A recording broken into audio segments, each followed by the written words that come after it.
Situation Room with me. Good morning. This is Nduoko. How are you, Eric? I'm very well, as you can see. I have all the energy for the morning. It's a Tuesday morning, a bright one. Jerry Thorne is in the Situation Room as well. I am indeed. Good morning. Good morning. How's the situation with you? Hot today. Hot. Looking at the judiciary, so hot stuff. It's hot stuff. So Jerry will be looking at the judiciary. And then C.T. Muga. Eric, it's still dark outside. How do you determine that it's a bright day? It's a bright day on a dark morning. It's very bright where I am.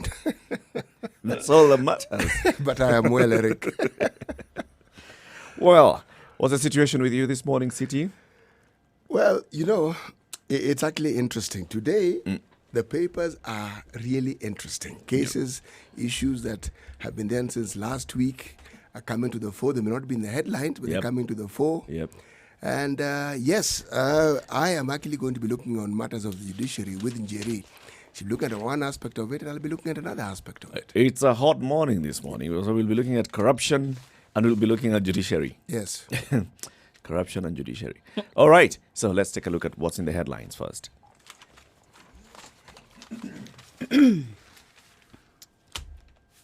And Jerry. So this is exactly what my story is pegged on. The Standard, the headlines, 100 cases risk collapse in evidence war. So there's a fight to stop investigators from secretly searching graft suspects' bank accounts and premises, and it's moved to the Supreme Court.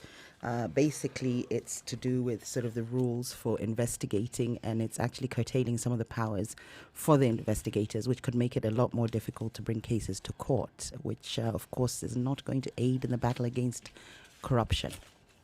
That actually is the claim that the DCI and the Anti-Corruption Commission have actually put forth, I think, in their case to the Supreme Court. They're saying that this will definitely deal a death blow. Absolutely. To the efforts. What's the matter in contention here? It's how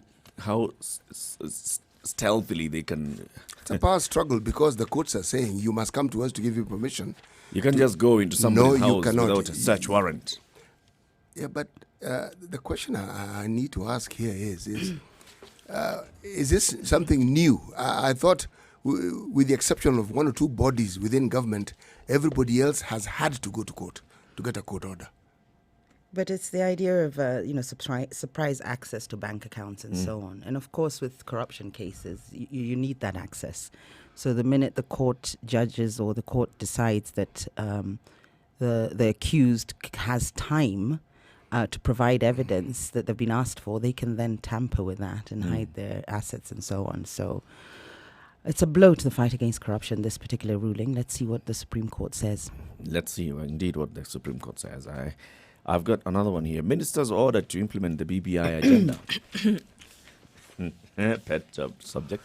The BBI. So, in a circular from the head of public service, Joseph Kenyua, dated July 19th, the head of public services is telling ministries, departments and government agencies that they have to do a couple of things. One of them is align policies and implementation programs, projects and activities to the realization of the Big Four agenda. All right.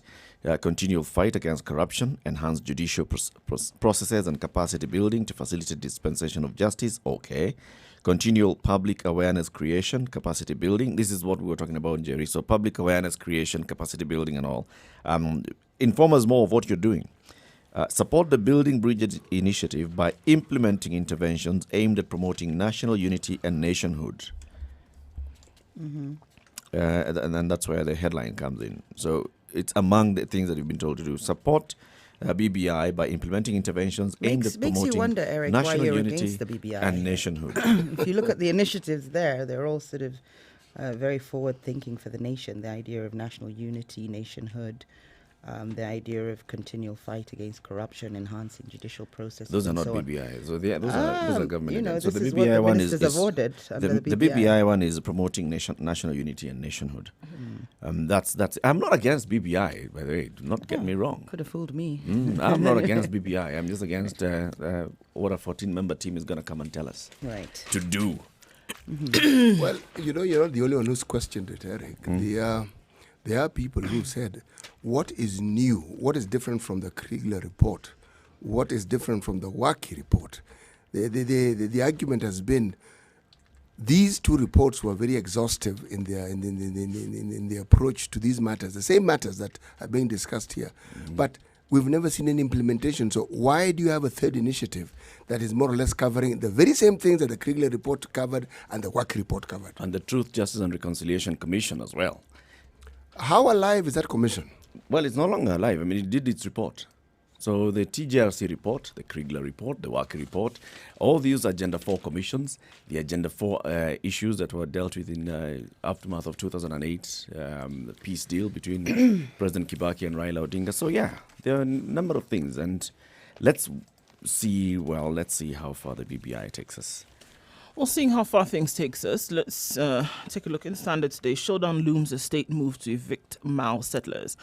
I don't think the showdown is looming. I think the showdown is already taking. It's imminent. 4,000 learners could not access schools yesterday. The exercise targets 17,000 acres of forest land that is home to about 10,000 families. So apparently, this work actually did begin yesterday. Contrary to the different outcries that came through Sunday night. Hundreds of families were yesterday leaving the Mao Forest complex ahead of the planned eviction of settlers. However, some of the settlers defied orders to vacate the water tower, setting stage for a showdown with police officers who have already been deployed to the area to oversee the exercise. So we have some people who've actually left. We have some people who are staying put. The schools were closed as was promised, and students did not attend class yesterday. And the exercise continues today, so more and more people are being evicted. They hope to continue this, they say, through the rest of the week. Well, some MPs from that area actually calling for Uhuru specifically, not even the government, to step in. Yes, Uhuru should and speak. provide land. Yes, and provide land No. to these people. At the same time, neighboring communities, people, leaders in that community, are saying this is a good thing. They should move. And in fact, the governor for Kajiado has actually come out and supported the Has eviction. joined this. Yes, he said, I think it's appropriate. It is important to protect. You know, this debate isn't just about the Mao. It's a debate that has been had in other parts of the world. You see, right now the Amazon is in the news because of the fires. Right. And all sorts of news about it keeps floating around. It didn't begin yesterday. One of the issues that was raised by indigenous communities who live, and there are many, were their governments telling them that the lives of the primates and the trees Are more important. and the reptiles more important than that of human beings. Well, it's putting it simply. Yeah. And then there are the environmentalists who will tell you that an X percentage of the world's oxygen actually comes from, it's not entirely true, really. No, not so. And if you, like every case that gets your attention, the issue is usually a little more complex than it appears. There's a lot more behind it that we're not being told. Yesterday, the papers were telling us the MPs were up in arms. Now they seem to have retreated. The voices are a bit lower. They're appealing to the government. Why didn't they appeal before? Could this No, be no, no, because they didn't realize or Yeah. didn't understand how far the government was actually going to go with this? That No, they were they're not joking. They're still not happy They now. misunderstood. They misunderstood the government's resolve on this. in actually going forth with this. They I didn't think, really I understand. think that some of them are still testing it. If you look at the former governor of Bomet, Isaac Ruto, he was actually being interviewed on KTN News last night, and he said, you know what, this whole matter, it's not a presidential directive. Tobacco is executing his own agenda. And he was challenged and told, well, Tobacco is a cabinet secretary. So therefore, of course, a cabinet secretary is executing the cabinet decision. Yes. And he said, but I've not heard Uhuru speaking. And now I'm seeing also Elgeyo Marakwet Senator Kipchumba Murkomen told the evictees to stay put, saying there will be no eviction from Masai Mau Trust Land until President Uhuru speaks.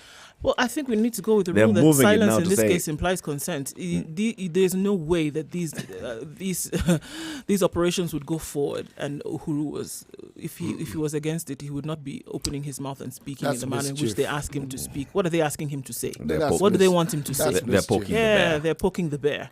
You know, until Uhuru speaks. Yeah. The fact that he's silent means that he's he's You know, very okay with what's this going is the on. same. This is the same clamor when we had problems that ended up in The Hague, when there was, look, we have an option to have these cases tried in Kenya.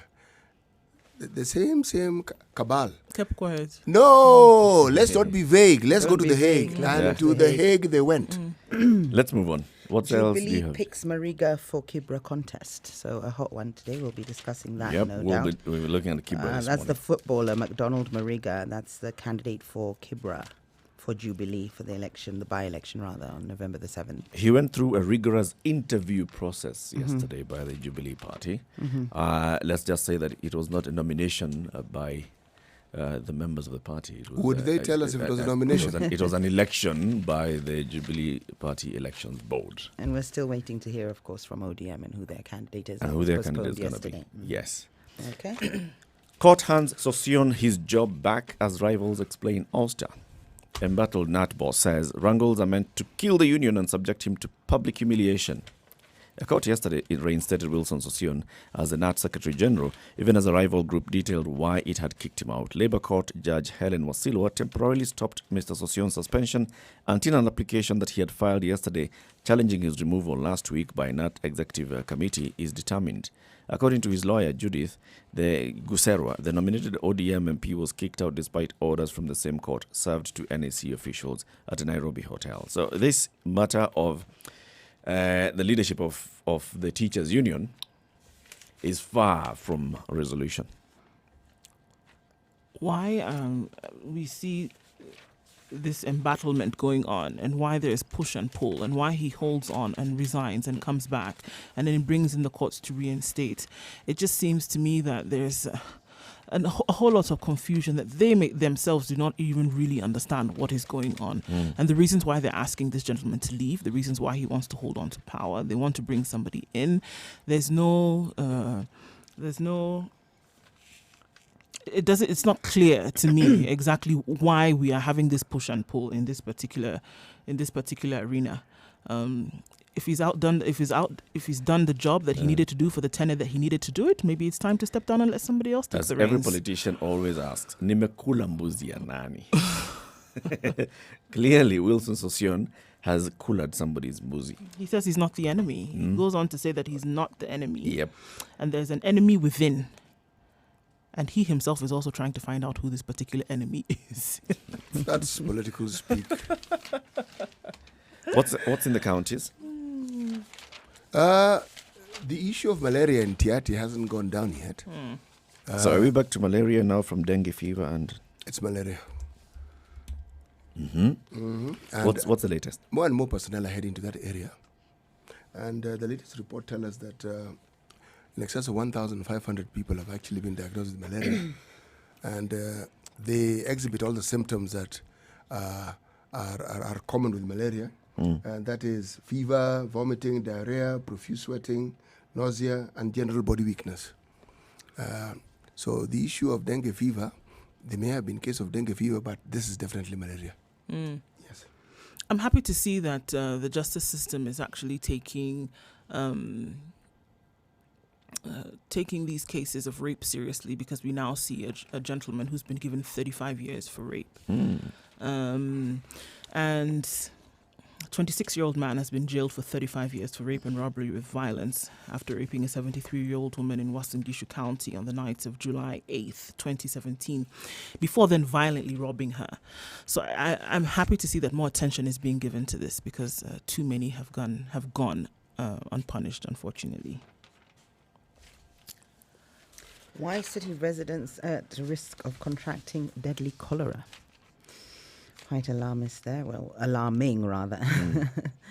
So no health center tests food handlers to ensure they do not suffer from communicable diseases that can easily be passed on to customers. That's again in the Standard. Speaking of disease. It's a hot one, actually. I saw it was also covered on KTN News as well. So where we have some investigative reporters going round So you're applying to run a kiosk, a food kiosk. And then, of course, what you're supposed to do is the persons who are running the kiosk, the persons who are actually operating there, the cook and the waiters all need to get certificates of health from public health facilities. So they went to a couple of public health facilities which didn't have the requisite laboratory equipment. So they couldn't conduct tests. You go here, you're told, have you gone to this other one? Go to that other one because that's where you can get the test done. We can't do it here. We don't have ABCD. It's called the Food Handlers Project. It's a very lucrative business because it's mandatory.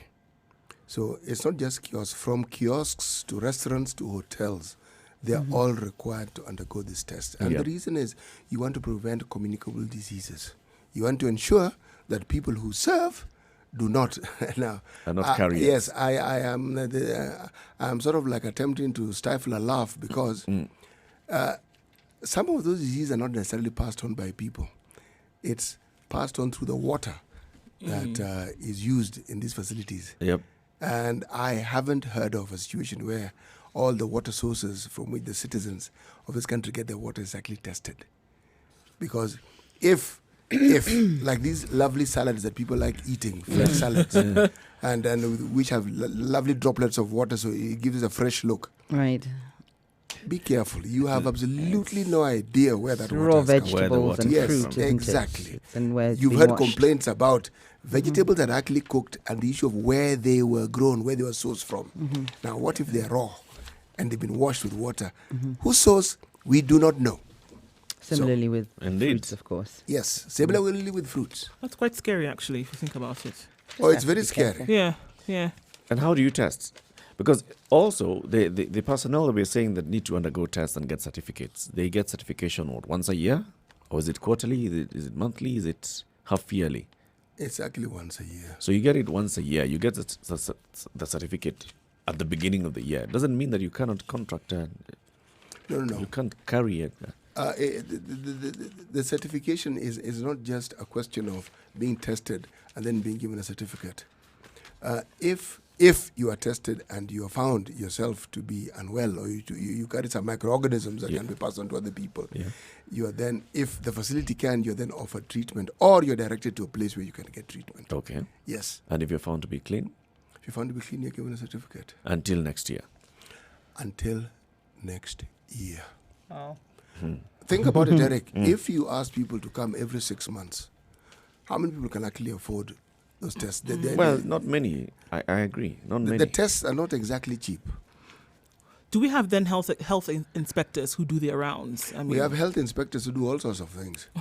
okay, well, specifically these rounds to check if the status that they've been, awarded for, clean bill of health Let me say now has that been they are- maintained they during the are tenure there, of the and certificate. we often read reports of them doing what they're supposed to do. Yeah. Yes. Note, I have said we often read reports. Yeah, I got that. Of them doing what they're supposed to do. Yes. I got that. Anything else from the counties, Ndu? Well, I mean, it's a county story, but it also then made it splash on the national news as, this issue of what happened in Hell's Gate with the flash flood, where 6 members of one family lost their lives. Now, then you start to look, a little bit deeper into the story and then realize, or asking the question, how safe are we when we go to Hell's Gate. to Hell's Gate or any of the parks where, you have natural disasters that could happen. In this case, unfortunately, people watched their families being basically washed away, and there's nothing they could do. The rangers who were on duty, or rather the security staff who were on duty, could do nothing at that point in time. So then begs the question: do we have any kind of warning evaluation kind of thing? We don't know when things like this will happen to say, this is not a good time or it's not a safe period to enter into the park at this time. Can we wait? There should be some kind of mitigation that can happen to be able to save us from things like this. It's indeed a very sad one. And, Hell's Gate, this is not the first time. It's not. It happens many times before. The gorges in Hell's Gate, they are beautiful when you walk around along the gorge. But then I think there should be some season where it's actually blocked off, where it's told Absolutely. you Yeah, should because we go in. know there should be some kind of, operation whereby we have like the Kenya Met, for example, Yeah, working in as- tandem Exactly. with the these, KWS. KWS, for example, to know this is the season for such things, and we're asking people to stay away. Yeah. Yes, we want to continue developing it commercially as an enterprise, but at the same time, you want to make sure that you're keeping lives. And I think it's just the weather here, it's so unpredictable. Not with the Met Office, of course, but for Yeah. individuals in Yeah. the gorge. It can be really sunny in the morning, Yeah. and of course it's going to rain in the afternoon. And so also, it doesn't nothing- actually even rain in Hell's Gate. So the Mhm. rain has rained elsewhere, and the Mm. floods Ah, are right. coming. The floods, yeah, yes. so it's Floods not are even coming something you down. can see coming. So you right. actually just walk. It's sunny. You're walking, and then So how would the Met Office mitigate that? Should they just be a period during the year where you're... Well, I mean, they know Hell's if Gate it is if it has closed. rained I think so. upstream, if it has Yeah. rained upstream, they know. Of course. So they should be able to give some kind They of, should tell you. warning that, Warning. it has Absolutely. rained or it will rain during this Mhm. period. over the next So couple of weeks. expect, the water to come downstream. yeah. Yeah, that's kind of just thing. Absolutely tragic for a family to lose 6 members. Three Yeah. counties have the same issue: sacking of ministers. Who else now? The new governor of Bomet, it appears, has done away with 6. Well, they were rejected Executives. by the MCAs. Remember? When the newspaper reports and says accused of insensitivity as assembly kicks out 6. These are people he found there. Tharaka Nithi County staff to go on forced leave. Now, these are clever ones. You're not actually sacked, you're told to go on forced leave. Take forced leave. Yes, and the governor of Kisumu is also embattled. His minister for finance is facing an uphill task because the county assembly has actually unanimously agreed that the man should leave. They say he's incompetent. They've passed a censure motion against him. Yes, and the governor said no. He's waiting for a court resolution on the matter. On the matter. Yes. So, what actually is the state on that? If let's even come to elevate that to the national case, the president nominates somebody to the cabinet.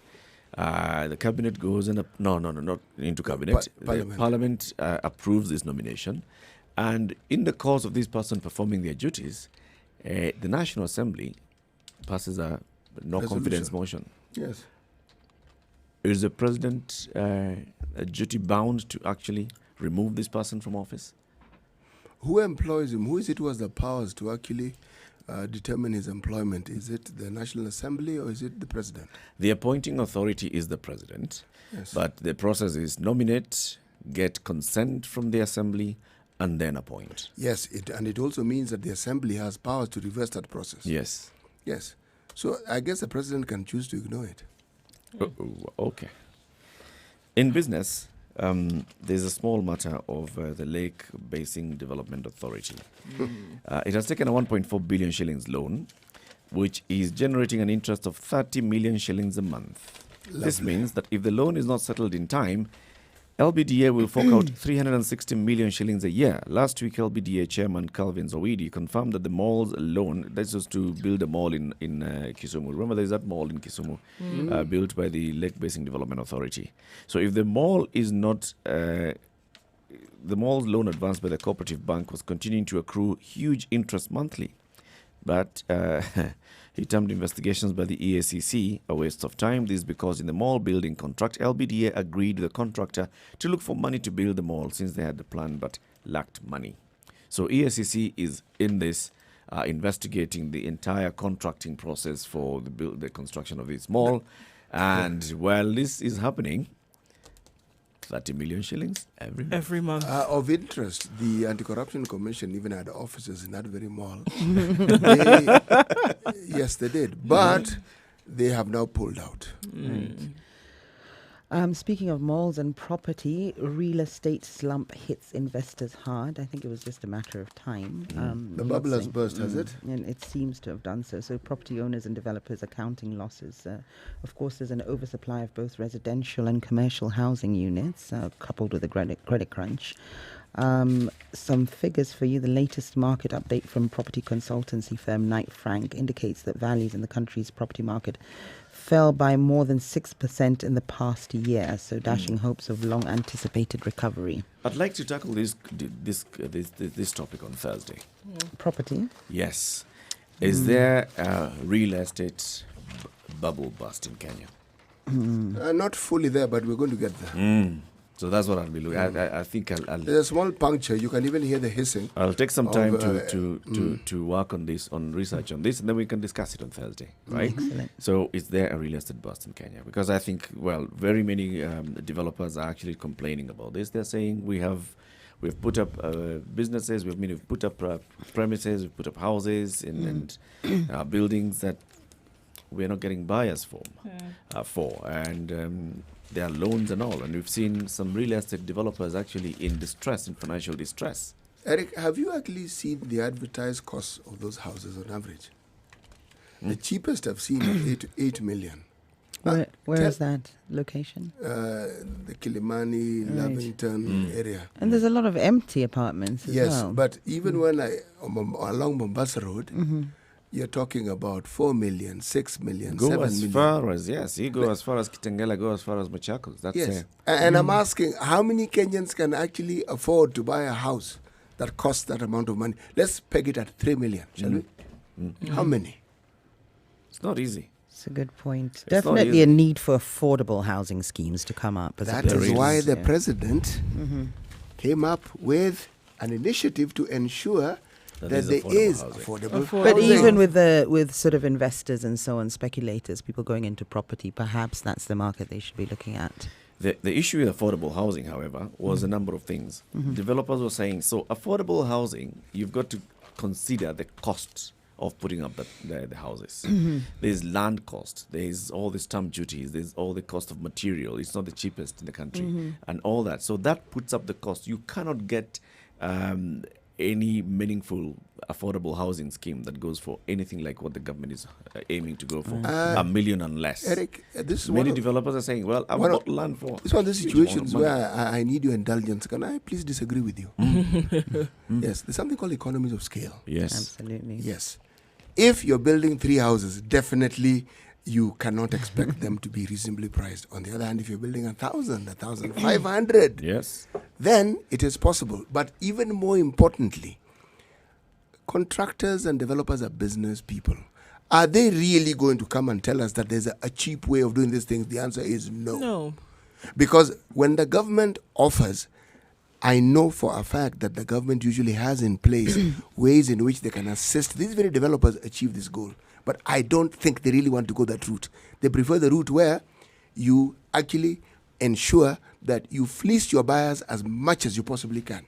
Well, it works. It works contrary to that move sometimes. If you're not getting people buying your property, even if you've spent 500 million Whatever shillings it is per you house, spent. and they're not going, it doesn't help. But you see, So I think, and I've talked to many of the large contractors and developers, and that's what they say. They say sometimes if you look at the costs, cost of land alone in this country has basically skyrocketed. So a developer is going, and the person that they're dealing with, maybe it's a joint venture with the landowner. So Jerry owns a huge piece of land, and I'm a developer, like and I'm that. going, and we're getting into a deal with Jerry. Jerry will actually peg her land at a certain amount. you And know, that's the cheapest. She'll say that's market rate. see the question. And it's not just Jerry saying that, it's actually a valuer who's coming to say, I'm valuing this land of Jerry's at this amount. what is it that spurred this particular surge of? Because, I mean, people have been developing and developing and developing. And the question that begs to be asked is, where exactly does this money come from?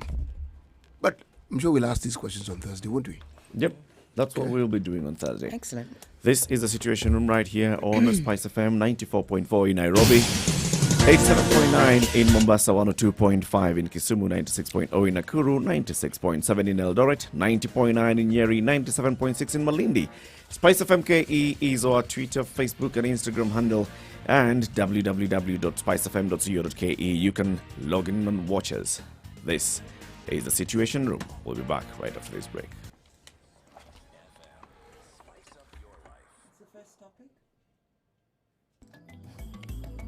How well do you know your country? Given a chance, where would you go? Not so many places, huh? Would you even know how to get there?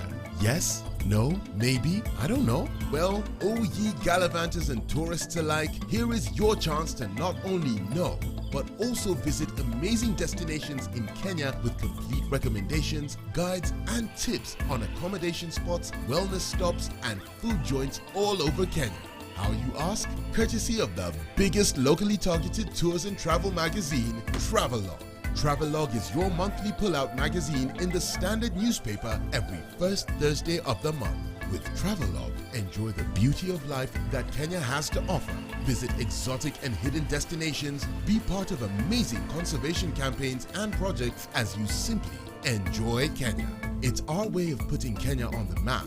Grab your copy and be aboard the fun wagon as you improve the quality of your local travel experiences. Travelog, Jione Kenya.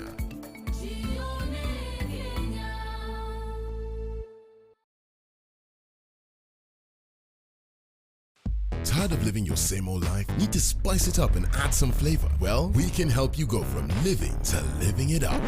East Africa, are you ready to be a part of the most vibrant entertainment scene with the best, freshest music, travel tips and destinations, fashion, tech and health trends, as well as your favorite celebrities' lifestyles? Introducing your favorite entertainment magazine, Pulsar, the ultimate all-in-one guide that will give you more meaning to life. Catch up with your celebrity writers and contributors to stay up to date with what's happening around you, where and how you can be a part of all that. The lifestyle guide that has been missing in your life. Pulsar.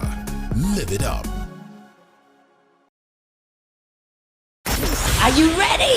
Okay. Spice FM. All right, taking a look at what's happening on our roads this morning. Westlands at this point in time is not too bad. Coming down from Mayaki Way, there is not so much traffic, but I can tell you for sure that is a situation that might go south in a few minutes. All right, the Thika Road around Garden City is bumper to bumper at this hour, but from Pangani heading in towards the CBD, it is all clear for the moment. Riara Road has now been opened off Ngong Road, so that will be easier for traffic leading onto Ngong Road, especially around the junction area this morning. All right, unfortunately, a truck has overturned on the southern bypass near Olisereni. Ambulances and police are on the scene right now. Definitely, it's going to affect the way traffic is on that side of the road. Ngong Road, otherwise from there, still looking good. This traffic issue on Mombasa Road as a result of the accident on the southern bypass is probably going to cause a bit of a headache this morning. Other than that, everything else seems to be moving along smoothly. Do give us a call or send us a message, and we'll keep you updated as far as traffic is concerned.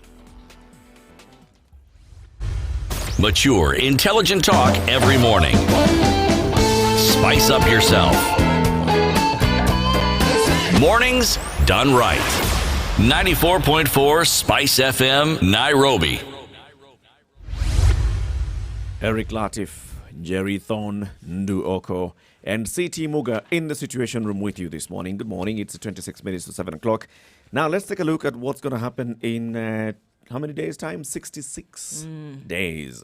On the 7th of November, the residents of Kibra will be going to the polls, to the ballot, to elect a new MP. This is after the death of their former MP, Ken Okoth. And now political parties are actually nominating their candidates into this. So we've seen ODM was supposed to have conducted its nomination exercise last weekend on the 31st of August. They postponed it to a later date. ANC, the Amani National Congress, that's the one led by Musalia Mudavadi, has already picked a candidate. And that is Eliud Owalo, who used to be a senior official and an advisor in the Orange Democratic Movement.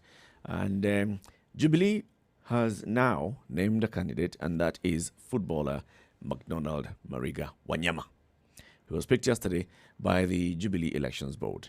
So it appears that really what initially looked like, well, ODM is going to have just an easy time replacing its MP, is not going to be as easy as it looked.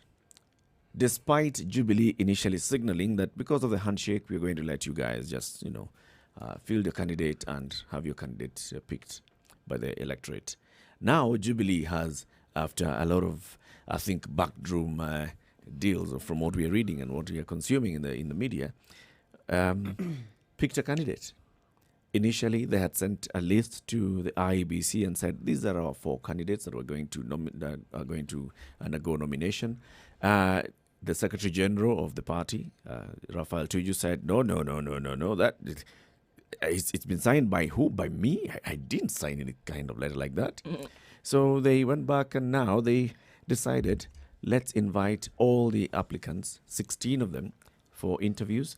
Let's interview them and see their suitability to be the candidate for Kibra. And they settled on Mr. MacDonald Mariga at 7 p.m. last night. Eric, let me ask the question. Before this hullabaloo settled down and the National Executive Committee agreed on what to do, clearly when the letter had been written, they had a candidate in mind. Who? Jubilee. Which Jubilee? A list was sent with names. There Yeah, was but an issue about the list. But clearly not by Jubilee, according to the Secretary General. Yes, I am actually getting to what I want to ask. Yes. All right. When the committees had to now discuss, surely there was another list, was there not? How was this list different from the previous one? Was it the same list? It had more people. Or what is it? Or is it a longer list? It's a longer list. So yesterday we had 16 people. The other list had, I think, 5. Okay. So I think it had locked out other potential aspirants in the race. I think also what's important to discuss, you were sort of hinting at it, Eric, is in the backdrop of this, of course, is the handshake. Yep. And this would look like, there's a contest here, Jubilee pitting up somebody quite strong in a Raila stronghold, or Raila's backyard, as we'd call it. There's nothing wrong with this. I mean, it's a clear demonstration of democracy and how it should really work, and unifying the country under BBI, as the president and Raila have done through the handshake, shouldn't stop or hinder democracy at all. This is it's a contest, which is what democracy is about. So I see no harm in this. My prediction, although I'm a Jubilee supporter, I'm sure, as you know, but my prediction is that this one is going to ODM. That's what my crystal ball is telling me. I think, but whichever candidate they front. We must give full credit to you, Njeri, because from the very beginning you said, I suspect that Jubilee is going to field a candidate. And you said you're suspecting that the Tanga camp is actually looking for a candidate, or is going to sponsor a candidate, either through Jubilee or through any other means. Of course, there is those undertones that there's turf wars, between Ruto and Uhuru there. Slip of the tongue there. Between Ruto and Raila. And Ruto managed to capture Langata, or Jubilee managed to capture Langata, which as an area was always ODM. So maybe he's looking to make some inroads in Kibra, although I highly doubt that would be the case. Was the front by Jubilee because they wanted to have somebody in that seat in terms of legislation, or because they were putting forth an individual to kind of spoil things for ODM? I think it's just part of democracy. There's people who want to run under Jubilee. There's individuals who want to be an MP and believe in Jubilee, in the Jubilee sort of policies and dreams. So we're not looking at part situation. of democracy. I don't see any other We're intent. not looking at this situation situation as somebody intent. who was put forth just to spoil, and not necessarily because they saw him as a politician. I don't per see any se. malicious intent. If what you're saying is true, Njeri, then how is it that we have not heard or seen or witnessed any political moves from this gentleman until specifically From Mariga. From MacDonald Mariga? Yes. Well, he himself he himself says that he's not anybody's project, naturally. He was hard pressed to explain he said this he's yesterday. not anybody's project, naturally. Yep. But the yeah. seat wasn't vacant. Though we went in the run-up to an election. Mariga had maybe it's something he was looking to do in 2022. So, of course, due sadly to the loss of the MP. I am... do you feel he's been thrown in as a spoiler? 100%. I feel, spoiler or not, he is someone's project. He may say he isn't. I guess sometimes projects don't really understand whose project they are. Or if that they're a So project. he's inadvertently Project, somebody's yes. project. Yes, actually, deep down, I do believe it might be somebody's project. Yes. Tanga. Oops. So let's just say that this is actually... So Kibra is shaping up to be a battle between Ruto and Raila. Turf wars. This is it. So it seems. It's a Ruto-Raila war. Yeah, if you peel it, that's what you'll see. It's actually being worked to appear that way. it gets more press, it garners more interest, and this whole process is actually emboldened by the backdrop of 2 by-elections that we've had in this country. We had one in Embakasi, Ugenya, and yes, you're right, and Embakasi. Which sadly ODM lost both. Yes, seats. they lost. So both. Yes, they did. So in the both. case of Embakasi, Irshad Sumra lost his seat in a Yes, petition. yes, the Wiper Democratic Party actually won that particular one. And in Ugenya, this party was unknown to me until that particular point. Well, this would be a real blow to Raila if he lost. If he lost Kibra at home. And for that very reason, you can see maybe the push from the Tanga camp to ensure Mariga does very well. I mean, it's a brilliant candidate, a footballer, well known. Popular amongst the people. for Absolutely, sure. an inspiration to many. Popular among the people for football. This is why I'm saying popular for football, which is why I said even yesterday The thing when is, he's the not a new question face. the question was put No, to he's him, not. and it was clear that he was hard pressed to find reasons as to why he was fielded or why he wanted to become a member of parliament for this area. He was hard pressed to find, the answers, and it was quite evident. It was- Do you think it would sway people away from? Look at Raila it this and way. win If you're some a support? strategist and you're thinking of the population of Kibra, and you're looking at the communities that are most populous rather, in Kibra, Yeah. Mariga is Luya. what is Luya? yes. And the Luya community are in fairly large numbers So in it's a Kibra. substantial number of Yes, people. it's a very substantial number. I And think that is the Luo- number that Luo- beefs up the ODM support I see. in Kibra. So when you think about a spoiler, if Mariga were to actually poll a substantial number of votes from the ODM camp, he would act as a spoiler. But then who else would be a contender to benefit from this? Yes, he would get some votes, certainly. But how does that constitute completely spoiling? Because You're talking, It's City, you're talking as interesting, if you don't because- think he could win. no, It's I am actually analyzing it and telling you that if you're if you were looking to at break the- it down yes, in terms of tribal. yes, because if you're looking Numbers. at the support that ODM has enjoyed, or the support ODM enjoys, a good number of people who support ODM come from the Luya community. What's interesting as well, if you're going to deconstruct this, is if you look at the ODM camp, you'll see it's the head of the party that makes the endorsement, and that is the person that will be followed. Whereas in the Tanga camp, or in Jubilee, you'll see that it's the Tanga actual Jubilee. candidate. It's the actual the head of the candidate. camp. No, it's the actual candidate that is making the party, or that is sort of bringing people to the party. Whereas with Raila, we don't even know who the candidate is, and yet I still feel he would win, whoever he fronts, because it's him. His endorsement is much larger than that of Ruto's. So, of Jubilee's.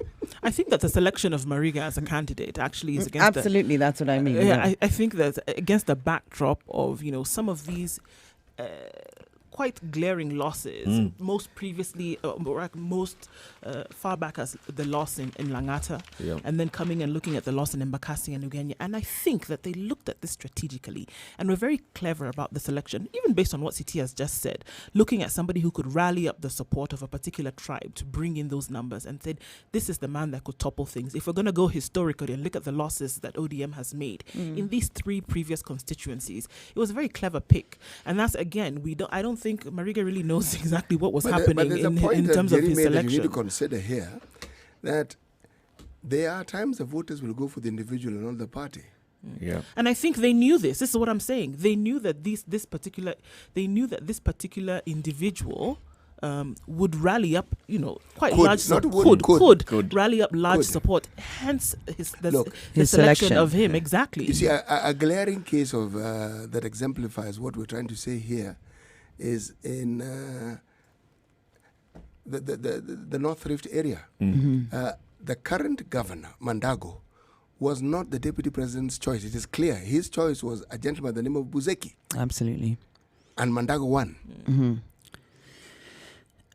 So Yeah. it was a clear case of a choice being made because of the individual, not whoever was supporting him. Right. I understand. I'm 100% in agreement with you. And here we are saying that I think they knew that somebody like Mariga is extremely popular by virtue of the fact of the other things that he has done, namely football.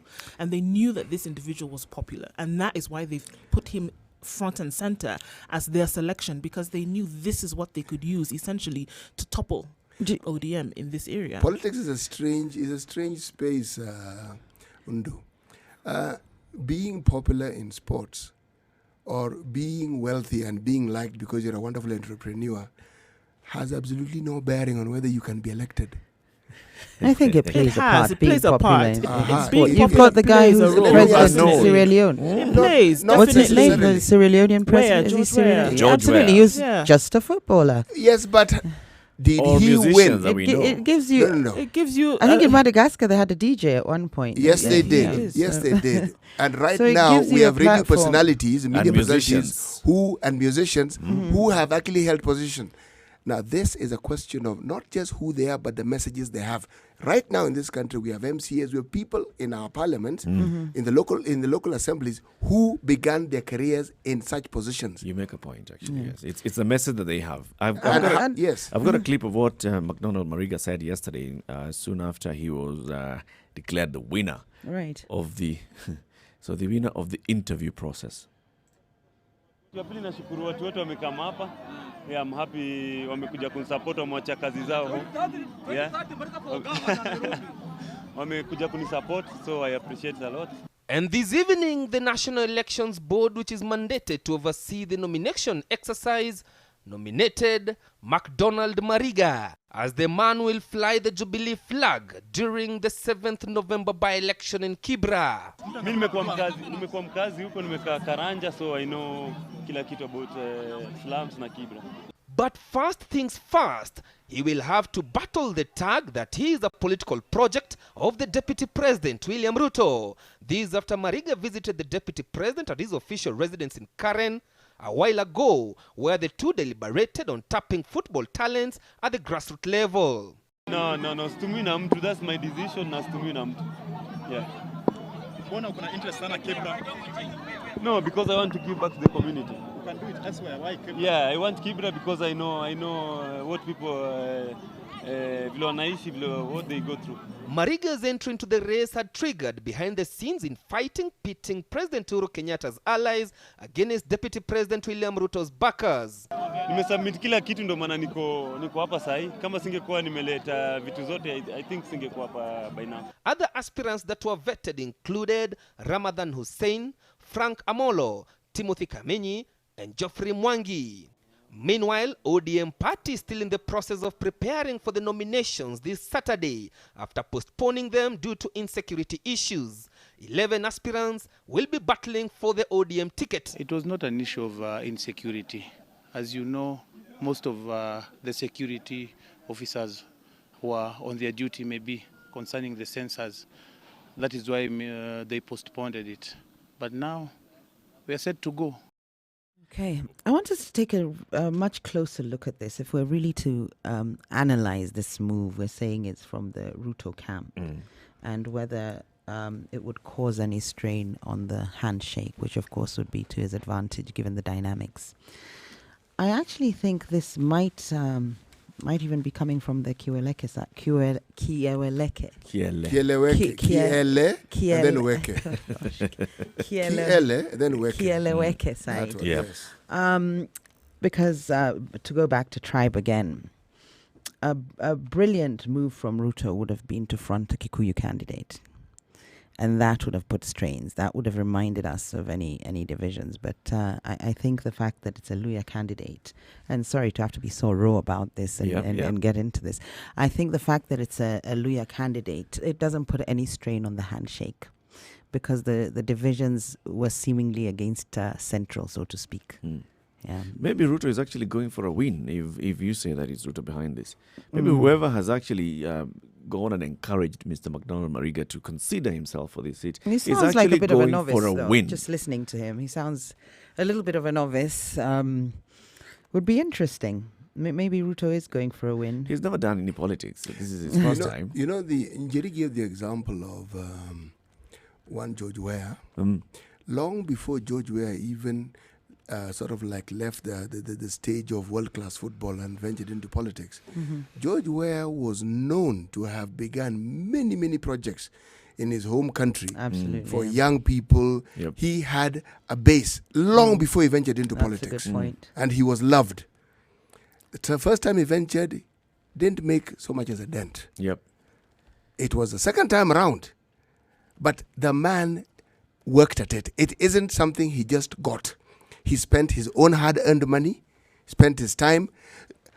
People got convinced that this man was keen and interested in. He had an interest in. He took a keen interest in their welfare. In the welfare of the people Yes. of Liberia. One of the things that a certain French philosopher, Voltaire,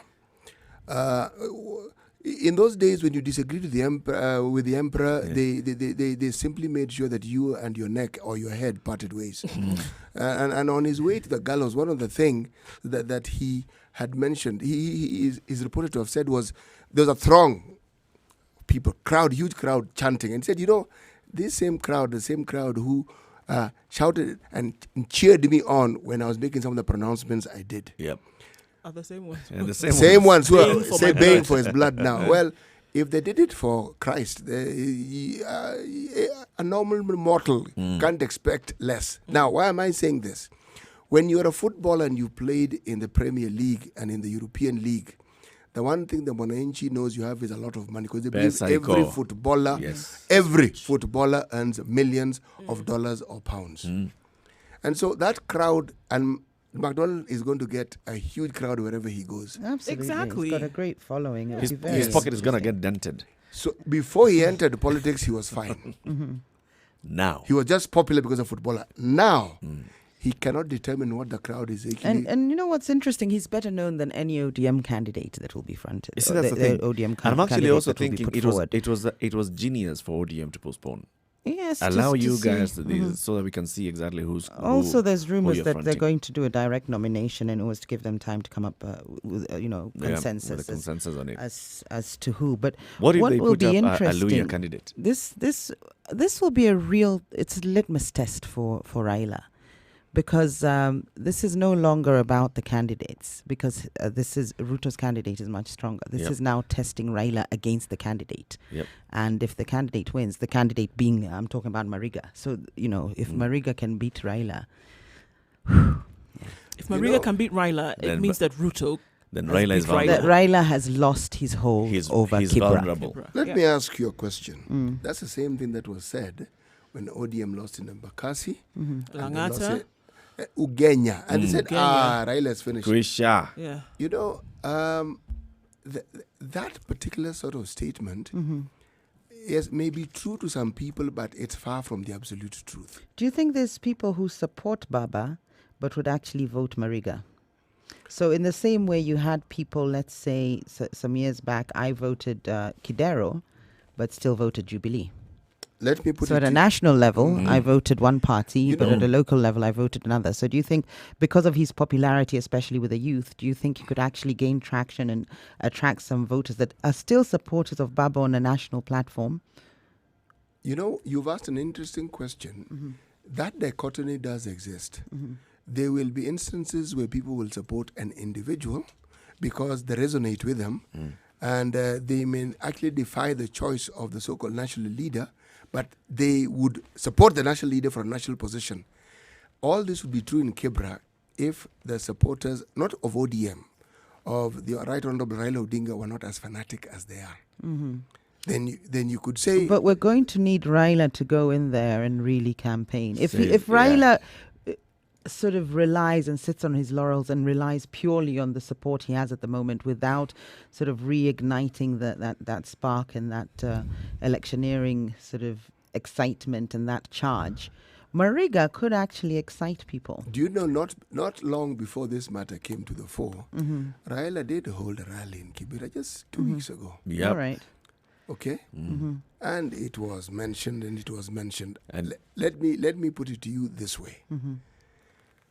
You need to have a far larger fanatic support than Baba has in Kibra. And the voltage that particular support generates Yep. is difficult to water And down. maybe it's that very fanaticism that Ruto has gone with as a strategy, rather Jubilee has gone with as a strategy, the football aspect and the fanaticism over, let's say, Mariga, our very own on the international platform. Have you considered... Could that fanaticism all right, supersede?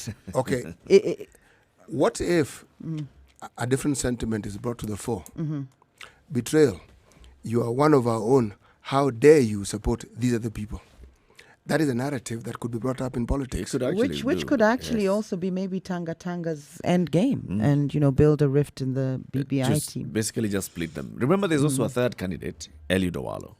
Right? So Eliud Owalo... He's of no consequence he's a in non-issue. this particular race because there's no attention that's being given to him in any way, shape, or form. When we discussed him last week, there were words that were fronted here. And Spoiler. he's under ANC. Yep. Spoiler. So he would be Mudavadi's choice. Exactly. Okay. Is he Luo or is he Luya? Luo.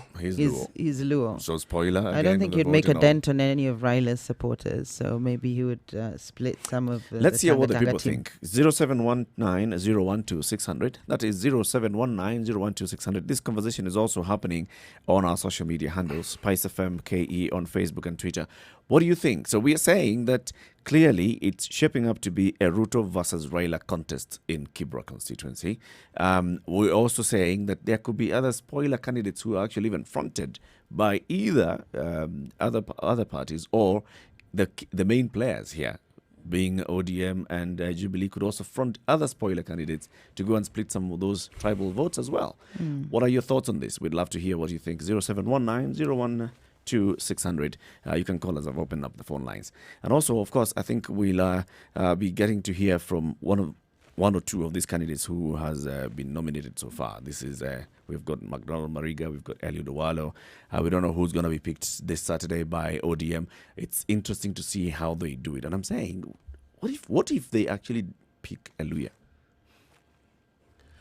So the way you're saying that, we're splitting the Luya, the Luyas may be... I don't think Mariga attracts a Luya following. I don't think that dynamic So quite he's a cosmopolitan. He's there. like a Sonko there. I think, absolutely. His youth. I think the reason they've gone for him specifically, yes, there'll be, bits and bobs, but negligible in terms of numbers that are voting for him by virtue of the fact that he's a Luya. He's there to attract the youth. Football, of course, is opium for the masses. Everybody's hooked on that. So he's known, he's a hero. The fanaticism aspect, this is the only thing that can fight the fanaticism that is there for Raila. He'd better start dishing out money. And lots of it. The thing that makes me think he's somebody's project, I think CT mentioned earlier, is just the fact that he's had no interest whatsoever. It's not like he's come and set up camps before. There's no history. If you look at Mariga's sort of... None. Background. Indeed, I think There's everybody no will history, agree. He's no a history in surprise candidate. Kibra. Which is why no I said he was pressed to give reason as to why he was. But there's in nothing this position. wrong with being someone's Absolutely project. not. This is Absolutely the thing. not. But Nothing wrong with that. he himself backed away from this and he said, no. I'm not anybody's project. This is always something that I have wanted to do because I am, I care for the people of the slums and I care for the people of Kibra. Okay, not a convincing statement. But he already shied away from the thought of being someone's project he's because he has already somebody's likened project. this to something that was not necessarily positive. I saw a post we by a can see journalist. from the outside and we know that, it's clear that he is. He is. Yes. I saw a post from a journalist yesterday saying, we have written stories very many times about McDonald Mariga and his brother Wanyama, and now we have to change our storyline because suddenly we hear that Mariga is from Kibra. We actually didn't know this. We used to say that he's from Eastlands, grew up in Eastlands. Well, he's going to say anything at the moment. Right? These are and now, even Jubilee is actually saying, so this man, he grew up in Kibra, he's from Kibra. And so we are changing our stories. Electioneering periods. We are you don't editing take too everything that we seriously said. what people say.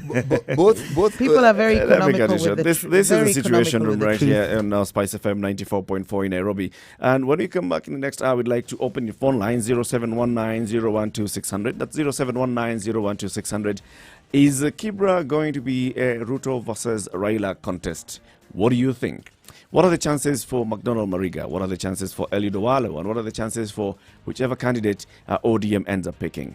Good morning. It's 7 o'clock.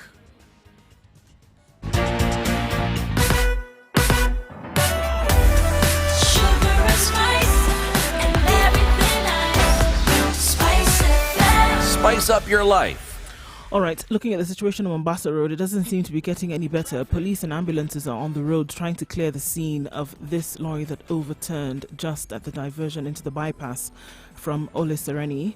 It actually is a tanker, and that seems to be causing a bit of a problem on that side of things.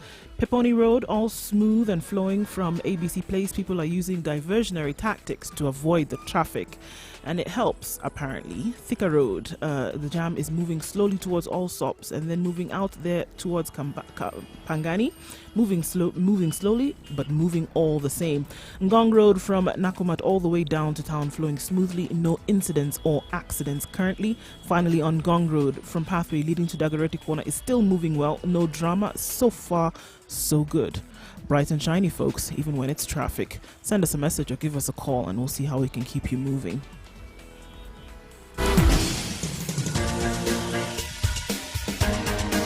This is The Situation Room, the home of hard-hitting political commentary and penetrating insights about the state of the nation. This is a talk radio experience like no other. The Situation Room, a place for hard truths, debates, and elevated conversations. The Situation Room, witty, political, engaging, deep, controversial. In the room, we have Jerry Thorne, lawyer, political strategist, an insider in the corridors of power, ready to take on any side of the debate with her signature eloquence and grit. C.T. Muga, researcher, academic, seasoned political observer, a fountain of wisdom in these politically uncertain times. Ndu Oko, Nigerian by birth, Kenyan by choice, communications expert, Pan-Africanist, a truth seeker and believer in people power, and Eric Latif, agent provocateur, the man in the chair, seasoned journalist, news hound, a man who believes in punching up,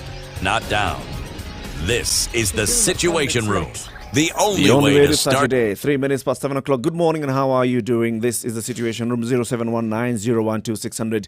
Is Kibra going to be a contest between Ruto and Raila? I've got Yegon on the line. Good morning, Yegon. Yes, good morning. How are you, sir? I'm fine. Remind me where you're calling us from. You called us again yesterday. Yes, I'm calling you from Nandi. Yes, Mr. Morning, Yegon. Jubilee Stronghold. All right, good morning. Chamge. Let's get that clear out of the way. So what do you think? Now, my view, I don't see anyone who can grab this seat from the ODM side. Because first of all, from the look of things, it seems that the Jubilee frontrunner, who is Mariga, there were no proper consultation between the party. I'm saying this because I have seen Moses Kuria fronting someone, Benson Musungu, he will be contesting in the ODM nomination. So I don't know if the Jubilee party was wishing to front a Kikuyu candidate because they had supported our Kalenjin candidate in Langata. That was Nixon Korir. Okay. So I see Marika as a spoiler between the two NASA coalition parties. That is, Eliud Owalo will be contesting in the Amani and the candidate from ODM. Okay. Sorry, say that again. So you see Mariga as a spoiler? I see her as a spoiler because there's no way you will go through between the two NASA coalition parties. Unless maybe Ruto was thinking of something of Peter Katikati between the Amani and the ODM. I don't think Amani is strong enough for them to even feature in this. I think ODM's prominence and dominance there is very clear. Do you think maybe perhaps Ruto is using this as a platform to test the waters? So he knows, yes, I'm not going to make it, but let me see. Let me see what it's like. Let me get a feel of it. I think Ruto is going to test some waters. Because that is what he did in Langata last time. In the previous election, that is 2012. Okay. So now this is a preparation to do it about 2022. Okay. I think so too. Yegon, just stay on the line. I've also got Joel on the line. He's calling from Kericho. Joel, good morning. Good morning, Eric. How are you? Salama kabisa, bro. Yes. Now, you heard what Yegon is saying. He doesn't believe anybody can grab this seat from ODM in Kibra. What do you think? Okay, kile mimi nafikiria Yes. Ni kwamba ukiona sahi unajua kile Ruto ameweka hiyo jamaa sababu ya nini? nomination za ODM utaangalia vile zitatoka. Ruto ameona vile nomination za ODM unajua zitakuwa ngumu sana. Na vile wangefanya last itakuwa ngumu. Unajua ni competitive sana. Ni moto. Unajua jamaa wamefordiwa na Raila ni 11, si ndio? Yes. Sasa kitambo sasa yenye ODM itakuwa inatoa by the way kuna wengine hawatakubali. So Ruto ameona sasa ikiwa ni hivyo sasa pia waache niweke huyu jamaa hapa. Wenye wafuasi wa wale wengine kwa sababu watakataa matokeo first of all mwenye atakuwa anashinda nomination za ODM wengine watakataa. Hiyo ndio obvious. Ufikiri wata unify around yeye around the whoever is nominated. No. Ufikiri Raila will drum up their support to ensure they unify around whoever is supported, ama unafikiria wale watakuwa nominated wataenda side ya Mariga? Na unajua tena saa hii ile pressure imekuwa kwa Kibira. Unajua ile ya Ugenya Raila ndio alifanya direct nomination. Sasa watu wa Kibira raundi walikataa, walisema hapana, tunataka sisi wenyewe tuchague mtu. Unaona? Wali pressure Raila akamwambia hapana, ile route ilienda Ugenya na Embakasi East hapana. Sisi wenyewe ndio tutachagua mtu yenye atashindana hadi yenye sisi wenyewe tutachua ndio. Si direct nomination. Si direct nomination. Walikataa kabisa na wakasimama na msimamo mpaka Raila mwenyewe akasema hapana, hapa sasa ni ngumu, itabidi watu wanaacha jamaa waende kwa nomination mpaka watoe mtu yenye wameona ni huyu. Ruto ameona hapana. Joel, we still have Yegon on the line. Yegon, unasikiliza hii maneno Joel anasema? Yes, nasikiza, but I want to tell Joel this one.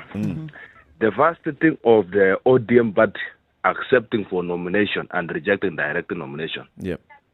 That is a scorecard for wananchi. They are now believing that the party has democracy. Absolutely.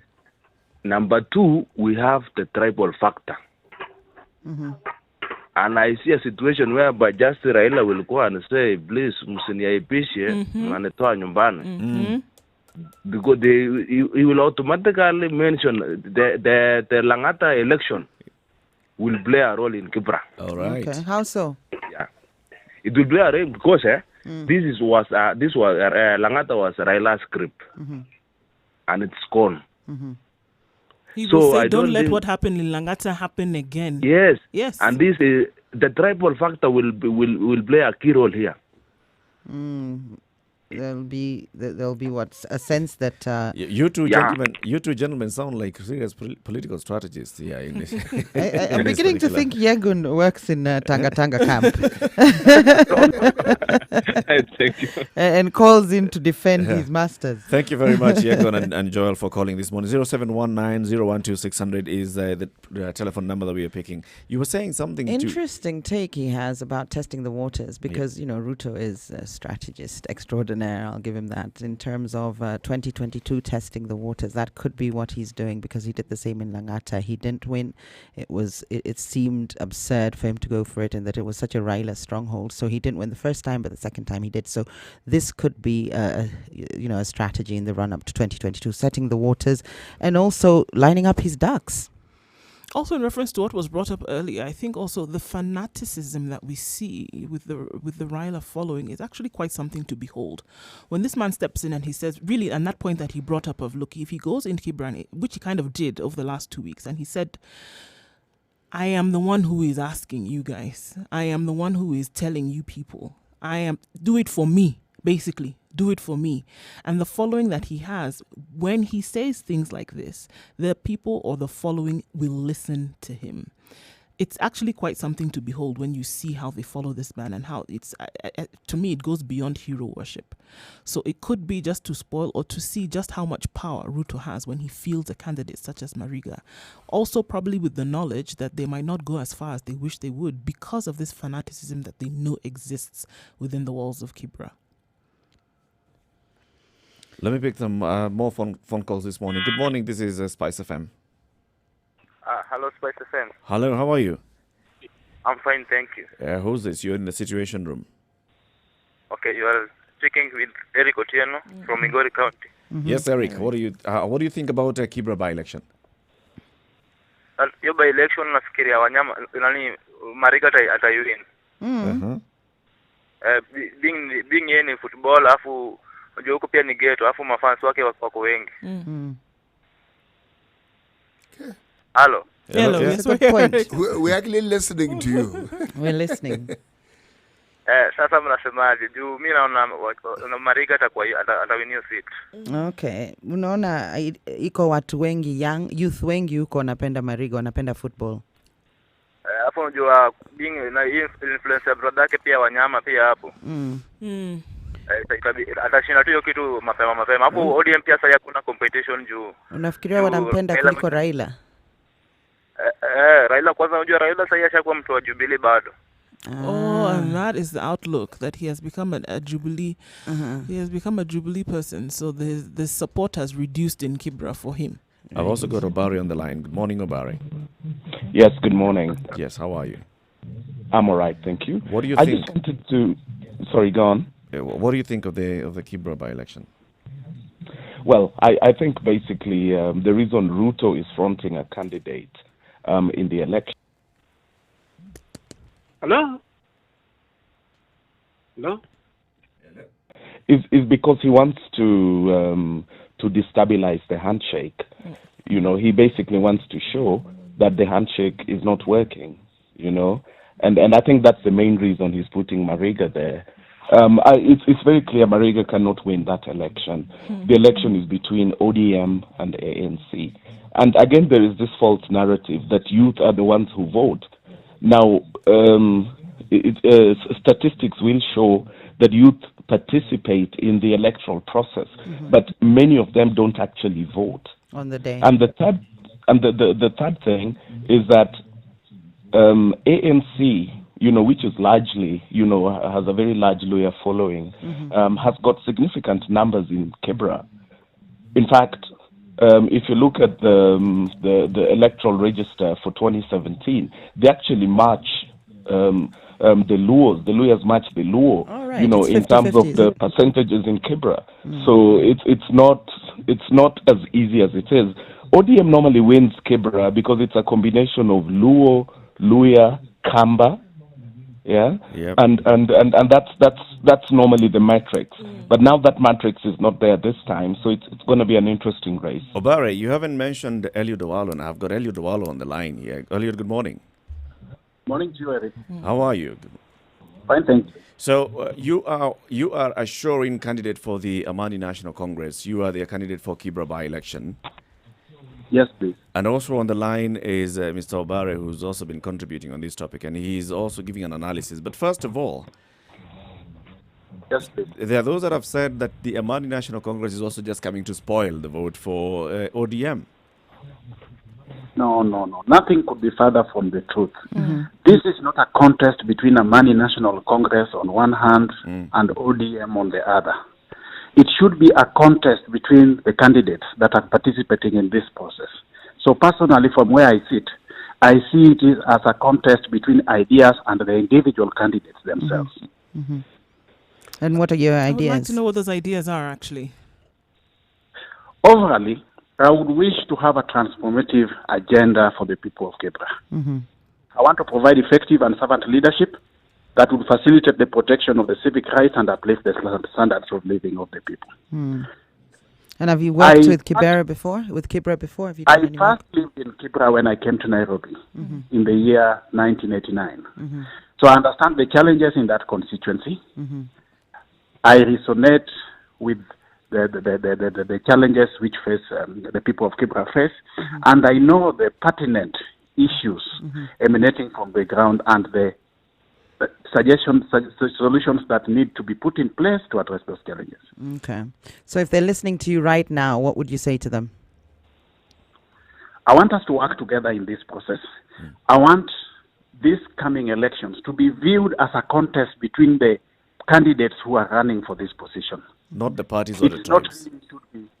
I would wish to have an objective electoral process that clearly analyzes the capabilities of the individual candidates based on their track records within that constituency, what they stand for, and the agenda they have for the constituency moving forward. Fantastic.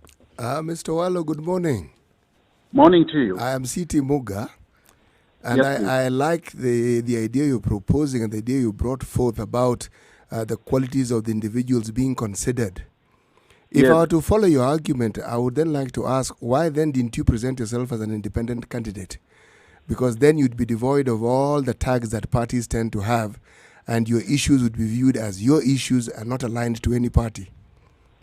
You see, having carefully analyzed the political operational environment and knowing the challenges facing the people of Kibra, I knew that I would wish to pursue a transformative agenda. Yep. I decided to scan the party ideologies and policies of the various political parties registered in Kenya.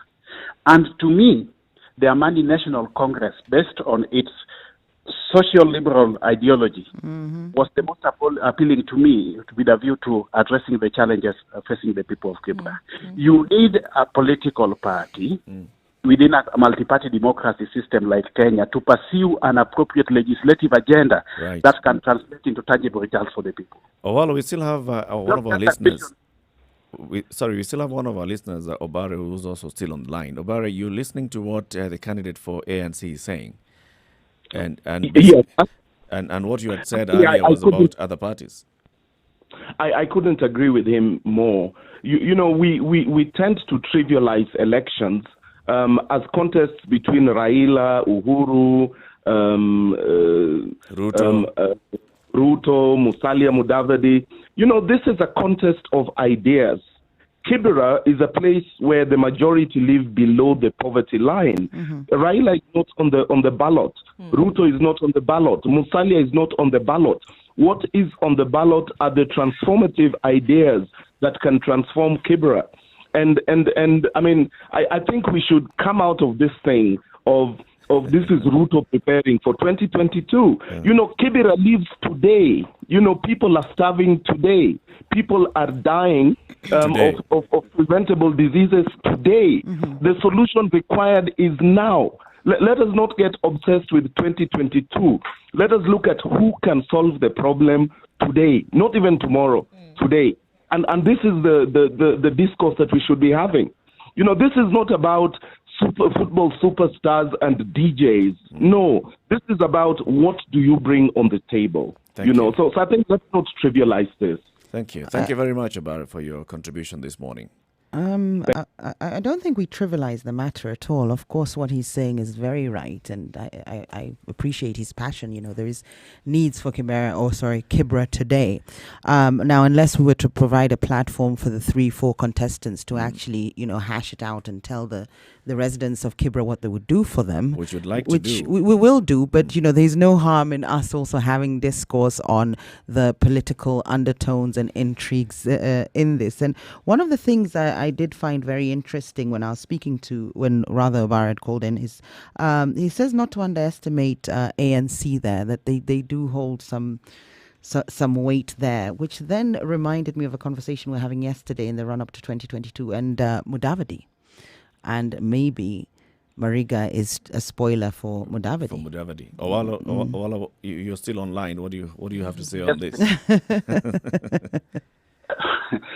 Personally, I would not really wish to be drawn into trivial discussions as to why are we calling it trivial?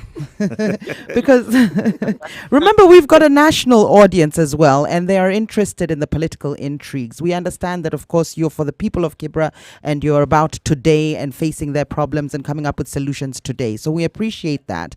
But in this discussion, just for now, for this 1 minute, what is your take in terms of the political overtones? I want to go on record that I'm not running on an ethnic platform. I want to pursue my candidature for these by-elections on the basis of an issue-based platform, not ethnic-based platform.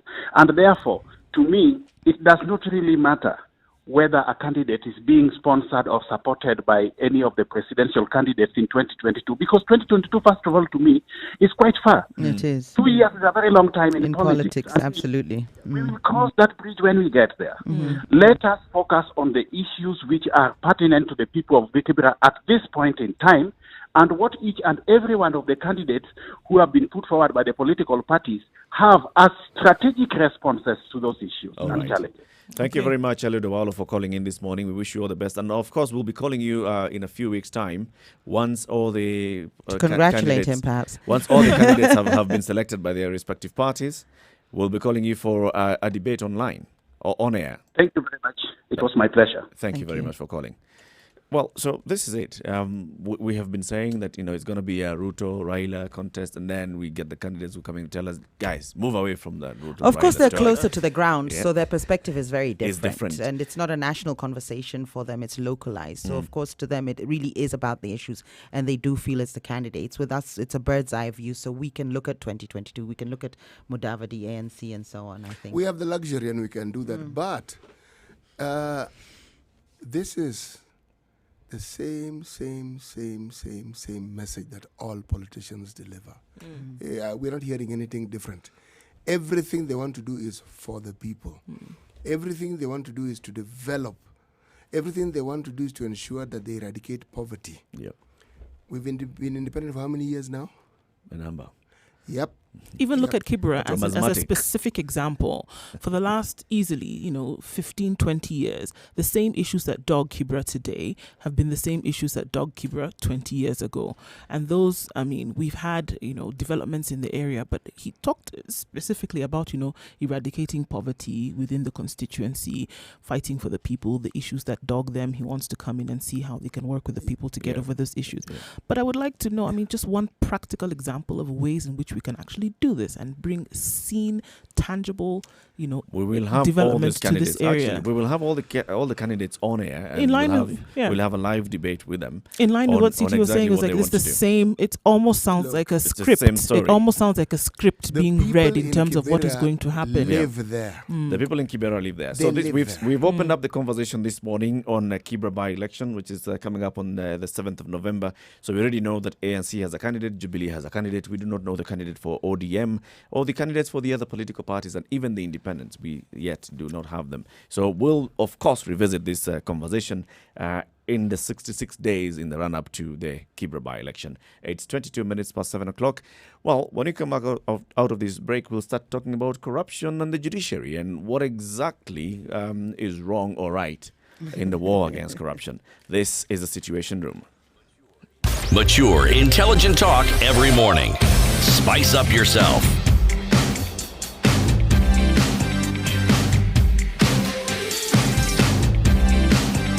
Mornings done right. 94.4 Spice FM, Nairobi. Jerry Thorne, C.T. Muga, Ndu Oko, and I am Eric Latif. 1,000 cases risk collapse in evidence war. This is among the things that the Ethics and Anti-Corruption Commission and the Director of Public Prosecutions are grappling with. And we've got issues on this, on how best do we tackle corruption. What's your take on this, Jerry? It's an interesting one because it deals a blow to the fight against corruption with the sort of prosecution and DCI coming across even more hurdles, more barriers, and having to acquire permits just to be able to look at people's accounts. And, they can't surprise check them. They've got to give them warnings, which gives them plenty of time to then move money. And it becomes quite impossible to find or catch the culprits of corruption. And so when the cases are presented, you'll find the judiciary then says, well, there's not enough evidence, and none of these people are convicted because we're seeing a lot of prosecutions, but none are turning into convictions. And this is what the people are calling for, and this is really the way to curb corruption, to actually stop the impunity. That would act as a deterrent. But if it's merely prosecutions and, people get their bond or their bail and, they're back on the job, it doesn't even act, the prosecution itself does not act as a deterrent. So are we really fighting corruption? I would like to look at maybe different laws that we could bring in, be a little bit more stringent. Perhaps people who are accused of corruption shouldn't enjoy the same, and this is going to upset a lot of organizations, Amnesty International included. Maybe they needn't or oughtn't enjoy the same human rights sort of protection in terms of, for instance, a right to a fair trial. Maybe the onus can be on them to prove how they're living beyond their means, that they for instance. deserve a right to fair trial. Yes, so, no, of course everybody deserves a right to a fair trial, but given the nature of corruption and the impact and the fact that it affects people, it causes deaths. It's just that corruption or the effects and consequences of corruption are not tangible and they're not salient. So because we don't see what it leads to in terms of lack of medication and so on, and what it leads to in that it's death a lot of people are dying, livelihoods are ruined as a result of corruption. This money should be going to hospitals, schools, education, and so on. But because when we read it, we just see a figure, 58 billion. It's not tangible. We can't see what has been stolen. So we don't have that outrage, the emotional outrage or moral outrage that we should have. But it's a serious crime, and it should be treated as such. In the same way, we had to curtail some of our rights in order to avert terrorism. So some of your right maybe to privacy or your search powers were increased, and we were happy with that because it was for our own security. So maybe it's time we sort of were willing to put the pressure in terms of the on judiciary as well. and be willing for people who are being accused of corruption to be held to a higher standard. So perhaps not enjoy the same human rights in terms of rights to maybe privacy. So your bank accounts can be checked without the DCI having to get a permit. By the time you get a permit, of course, you would have moved the money. It doesn't take any sort of rocket science to figure that. So maybe look at things like introducing laws where living beyond your means is considered evidence for having received a bribe if you're in public office. So the lifestyle audit is done. If you're living beyond your means, the onus is then on you to prove. So guilty until proven innocent in that instance. Mm-hmm. That is what I'm talking about when I'm talking about right to a fair trial. I'm not saying jail people without taking them through a trial. So maybe it's time we looked at stronger measures and maybe even suggesting the death penalty as a sentence. I don't know if that would work as a deterrent, but not just the death penalty, but it should also be in public, descriptive. But corruption remains endemic because public officials have that impunity. I think also we're looking at a situation whereby those involved in corruption cases, this grand corruption that we see, don't or choose not to see the consequences of the actions that they take, the consequences of these monies, for example, that are lost. When we look at children not being educated, when we look at a health system not receiving the funds that it should because this money is stolen, when we look at lives being lost, it's tantamount to murder. It's tantamount to murder. So if we look at the consequences of corruption as something that you can use to then charge these individuals, for them to see really the extent to which they affect lives or affect the country by what they do, then now we can form a basis for how we say these individuals should be prosecuted, for them to see actually what it is that they do when they steal this money. Because right now, look, let's just, what do we say? We call it as is. It is stealing. It is not movement of funds or diversion of funds. Misappropriation. It is stealing. It's theft. This money that is meant to do something else has been taken by you for your own personal gain. If you see the consequences of this thing that you have done, and that is what is used to charge you, those consequences, then we form a basis by which you can be prosecuted. What is the current status of corruption? Is it considered a capital offense? Capital offense for no. It's not It often borders on even being civil. Yeah. Yes. It's petty crime also. For it to be considered, it's only under the serious crime can be considered a capital crime. Capital crime means punishable by the death sentence. So what you're saying is, let's promote this. Let's actually...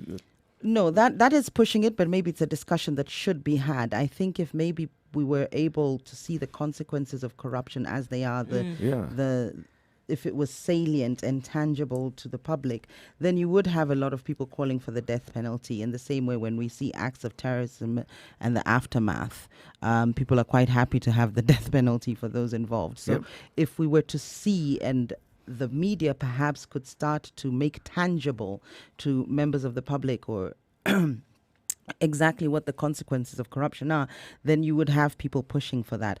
But what I am suggesting is that we need to give the DCI, we need to give the prosecution some more meat to work with, because it's becoming impossible to get evidence to secure convictions. And my suggestion at this point would be, with the lifestyle audit, can we then say that living beyond your means is considered evidence for having received a bribe, unless you can prove otherwise? So the onus is on you as the public official to prove otherwise. And this would give the DCI, it would give basically the prosecution some meat to work with, because what is happening at the moment, the judiciary is becoming the stumbling block in corruption. It's actually the bottleneck. We take a lot of cases, or a lot of cases are taken up to the judiciary, but they don't see the light of day in terms of convictions. We're getting very few convictions. Yet I was having a conversation with you earlier, CT. Tell us about, somebody who's stolen a chicken. They seem to go to jail straight away. You will be jailed promptly. Promptly. They've got a lot of evidence for that. Yes. The question I was raising was, what is this threshold of evidence? And that's it. Yes. What is it that you must provide as evidence for it to be considered adequate evidence? Because every time the DCI or the Anti-Corruption Commission take cases to court, they have evidence and they present evidence. That's why they're able to take those cases to court. Indeed. So, yes. So at what point does this evidence turn out to be insufficient evidence? And it isn't once. It looks like it's all the time. Look, I think we come back to this issue of collective. If they wanted to collect this evidence that they're looking for, they would be able to. Let's look at a case like, again, we go back to the Karachi Brewery's issue, that specific case, where she's being accused of tax evasion. Interestingly enough, the expedition of this evidence that they were looking for, it was quite a thing to behold, because they've gathered the evidence they need. They've given them 2 weeks, more or less, before they now, submit the same evidence in court. But they've been able to find this evidence. They've been able to look into the corporate bank accounts. They've been able to get supposed evidence of her not being able or having been willing to pay her taxes. But they've collected this. The same officials of the same organizations that are then mandated in these same corruption cases that we're talking about. So why is there this disparity when it comes to these individuals who have alleged to have stolen amounts like 318 million, 213 million, 4.6 million, 52 million? How is it? Huge numbers. Huge numbers. We're not talking about chicken change here. No, but they even sound small compared to the billions I'm used to. That sounds like peanuts. I'm wondering, what cases are these? These are small cases. These are actually not the big fish. These are cases that have gone to court against some high-ranking officials. Right. And in my opinion, these are the cases that had evidence that could be taken to court. 28 minutes to 8 o'clock. This is the Situation Room. You're with me, Eric Latif, Ndu Oko, Njeri Thorne, and CT Muga. And Njeri is saying, let's review how we actually tackle our corruption cases. Let's also look at how best we can make sure that corruption cases are actually fast-tracked and the persons who are accused of corruption actually face justice faster and better. One of the things it's a better way of facing justice. It's 27 minutes to 8 o'clock. Our telephone number 0719-012-600. We'd love to know what you think of this conversation as we come back. CT Muga and Ndu Oko and myself will be responding to what Njeri is proposing. But also 0719-012-600. We'd love to hear what you think of what Njeri is proposing. Keep it right here. This is Spice FM. The Lions are back again. Always on the hunt, always prowling for the deal. For the brave contestants, this will be the chance to secure the investment of a lifetime. It's all or nothing. You have no choice. I just want money. KCB Lions Den Season 4 premieres on Tuesday, 3rd September at 8 p.m. only on KT. Traffic. All right, it seems that the issue on Mombasa Road is still very much an issue, and it's going to be that way for some time. So if you're in traffic, you just hang on. You'll get out of there soon enough. And if you want to know, it was because of the tanker that overturned at the diversion to the bypass just at Ole Sereni, and that has caused a backlog of traffic all the way forward, interestingly. And back as well. All right, Bagavi Way and Langata Road, more than dependable this morning apparently, because slowly moving, however, getting you moving. Thika Road from Garden City is still blocked. Langata Road again is slow, moving towards Wilson Airport, but moving all the same. All right, so those are the situations as we see them right now. Do give us a call, 0719-012-600. Send us a message or give us a call and we'll see how we can get you moving. Mature, intelligent talk every morning. Spice up yourself. Mornings done right. 94.4 Spice FM, Nairobi. You are in the Situation Room. Eric Latif, Ndu Oko, Njeri Thorne, CT Muga. This is the first and only radio station that's broadcasting 24 hours a day on audio visual. So you can watch and stream us live on www.spicefm.co.ke. Across the country at terrestrial frequencies 97.6 in Malindi, 90.9 in Nyeri, 96.7 in Eldoret, 96.0 in Nakuru, 102.5 in Kisumu, 87.9 in Mombasa, 94.4 in Nairobi. And in this hour, we are discussing corruption in Kenya. And well, clearly, we started this corruption war a long time ago. There was the issue of the Anti-Corruption Commission by Haron Moa. We now have the EACC, various heads trying to slay the dragon, various presidents trying to slay the dragon, from Moi to Kibaki to now Uhuru Kenyatta. And he says, you know what, I'm trying to push this as hard as I can. And the battle keeps going and ending at the judiciary, and then we see it back and forth. Now, the pegging for this story is what the Court of Appeal has actually said. 1,000 cases risk collapse in evidence war because the courts have said the EACC, the DCI, investigative agencies cannot just rock up to a bank. Yeah, but it's actually the headlines in the Standard, 1,000 cases risk collapse in evidence war. And on the front of that, you've got Jimmy Kiamba, the former Nairobi County CFO, who was ordered to forfeit 318 million to the state, but argues that investigators raided his accounts without informing him. Now, that doesn't sound to me, unless you're guilty, it doesn't sound to me like too much. If investigators decided to raid my account today, unless I had something to hide, I wouldn't be too adverse to that. And then you've got Evans Kidero, the former Nairobi governor, who's facing charges on the alleged loss of 213 million, says his bank statements were allegedly obtained illegally, his wife's bank statements, that is. And then you've got Moses Lonel Kulal, the Samburu governor. Yeah, he's battling charges on the loss of 84.6 million. And it's also challenging how evidence was garnered. Now, evidence, of course, is a very nuanced part of law in terms of admissibility. And there's a number of different rules governing evidence. So, for instance, if it's going to be biased against you, if it's going to mislead the jury, and so on. And what tends to happen is a lot of cases get away with technicalities and legal loopholes, and they rely on this. And this is what is happening because these, of course, the culprits, have got Ferdinand Waititu. The prosecution has accused Kiambu governor of pocketing 52 million in bribes from a 588 million road project. But through legal technicalities, they're able to avoid convictions. And this is why you see the disparity between the poor people, the guy stealing the chicken and being jailed the next day, and some of these sort of higher end thieves, so to speak. and what it is they can afford the best legal teams, and the law really is an ass. So what I am saying is we need to empower the prosecution. We need to create a stronger legal framework, because at the moment what we've done, we've pumped a lot of money into the EACC. We've put the best sort of skill we have with the DCI and Kinoti and so on, but unless we strengthen the legal framework and actually try and plug some of these loopholes that a lot of people are using, for instance, bail. Maybe we can create a law where you don't get bail if you're accused of corruption. In the same way, a murder suspect might be deemed dangerous to society and the community.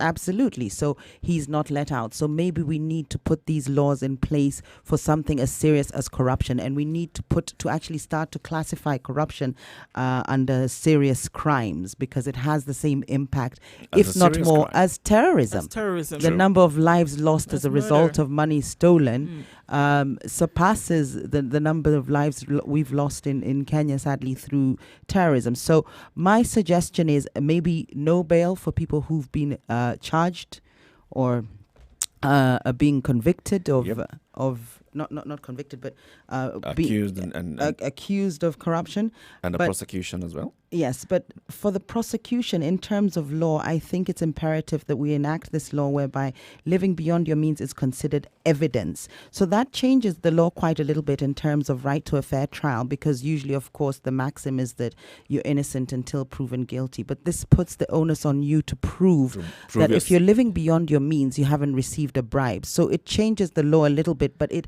strengthens the prosecution, and of course starts to plug in some of these loopholes that people are finding in the judiciary. I'm liking what you're saying, Jerry, but you realize basically what you're bringing up is very drastic. It is Absolutely drastic. not. It is. So it are is. the consequences of drastic. corruption. Eric, It's Eric, drastic. Surely, if we're to go by the Auditor General's report that we use, we lose up to 1 trillion shillings every year. I mean, 1 trillion shillings. It's a third of our budget. It's a lot. Our man from Nandi is back. Yego. Yes. Yeah. I think I agree with what Njeri is saying. For the She's first time. saying. For the first time. Because I think most of the corruption cases is aided through the judiciary. That is law. Because you have seen cases someone is accused of having taken a lot of billions. And then you are granted a bail of 50,000. Yeah. That one encourages corruption. So I think if we could enact a law and put corruption as a capital offense, because if you see, we are now ranked, I think, number 144 out of 175 countries, and the perspective index of corruption is normally based in the public sector. Yep. Now the issue, the elephant in the house here is now the parliamentarians who are supposed to enact the law. Because they are the ones also who are accused. They are at the heart of it. They are aiders. And then the government also needs to strengthen the investigation departments. Because now when, the courts rely on the evidence, but our investigation departments like NIS, ESCC, they are not well equipped. I think it's the time for government to sponsor them for further training, like the way we do with this the terrorism specialist. So we take them we for send further them out. training. Yeah, they need further training because we know we have like, for example, I will use one department like Record Squad. Most of the Record Squad are trained in the US and Israel. Because we are trying to combat terrorism. So where Now, do you if we think they should be trained for corruption? Nigeria? Or? No, Nigeria. Sorry, no offense. I think they should be taken to countries like America, whereby they can get a real a special training so that they can cap this menace. Okay. Thank you very much, Diego, for calling again this morning. And keep listening to Spice FM. Interesting. He says it should be considered a capital crime or capital offense. Of course, what stops us in terms of legally from doing that is that we're party to the International Covenant on Civil and Political Rights from as of 1972. That's under UN International Law, International Human Rights Law, rather. So that stops us from making it a capital crime because only serious crime can be made a capital crime. Capital crime meaning, of course, that you can get the death sentence if convicted. And a capital crime is a crime that leads to death. Can lead to death. Can lead be to death. prescribed. Yes. Can corruption lead to death? Now, no. Like Ndu, you said. Look at the impact. The impact and the consequences of the corruption. This money that is stolen. This money that is stolen. Taken from what it was meant to do. I'm supposed to be looking at the issues around the judiciary, and it ties in with what Njeri has brought up. So I'm going to bring it up now. You have a Judicial Service Commission. They are supposed to sort of like oversee, ensure that jurists and people who subscribe to that particular discipline actually do what they're supposed to do. Okay? Now, I mentioned this yesterday. In their memorandum to the BBI, I'm reading it again. The JSC recommends the enactment of a new Contempt of Court Act that recognizes the importance of obedience of court orders and imposes appropriate penalties. This against a backdrop of court orders that have been issued and have been ignored. It happened so often, it's now become normal. The latest one was the TSC one. Another court order again has reinstated Sosyon. But let's take this further. What I found interesting, or to the point of almost being alarming, when in that same memorandum, and I quote, say, the state ought to use political means to fight graft instead of relying on the courts. So, the courts are telling you that you should use political means to sort out corruption cases. And they say they feel that the problem that they have to deal with is what we call the burden of evidence. Two things. Let's enact a law Yes, parliamentarians are supposed to do that. But state, why don't you do your bit and do the other? Now, is this not what the state is doing when they gather evidence? You then go and say you are gathering evidence and you're not following the law. So, what is the state supposed to do? Mnataka nifanye nini? Yes, what are they supposed to do? Now, this would make perfect sense and would say we have a responsible judiciary who are definitely trying to ensure that everything works. And that among their own ranks, they have the ability to bring people to book, people who are subverting the very law that they're supposed to defend and uphold. But remember, the Supreme Court itself has not some skeletons that are worth revisiting. The Deputy Chief Justice still has court cases relating to the same subject of corruption. There's one particular High Court judge who was actually removed on this basis. Over 10 years ago, there was a justice by the name of Babu Chieng who got himself shot on a Sunday morning. Rumors were rife about his participation and involvement in matters of corruption. That didn't go very far. Now, what I'm trying to bring forward here is this. Anytime there are issues to do with the malpractice or the mispractice or the subversion of the law by people who are supposed to uphold it, it's like they band together and group together and gang up, so nothing happens. We see this with another professional body that does this, the Medical and Dentist Board. They are supposed to manage cases of malpractice among doctors. Somehow, the burden of proof lies on many aspects, but the key one is, would other doctors have conducted themselves in the same way? And more often than not, the case is that other doctors would have done that. So they sort of like gang up together. Or even if they wouldn't have done that, they're not going to admit. They'll always protect their profession or fellow professionals. So, if this is the case, then perhaps we ought to introduce in law an act or something that allows criminals to form a union. Whereby their rights and yes, so that when you have hardcore criminals whom the government has difficulties dealing with, they take it to the criminals the criminal judicial system, who will handle one of their own, and we'll see how effective that becomes.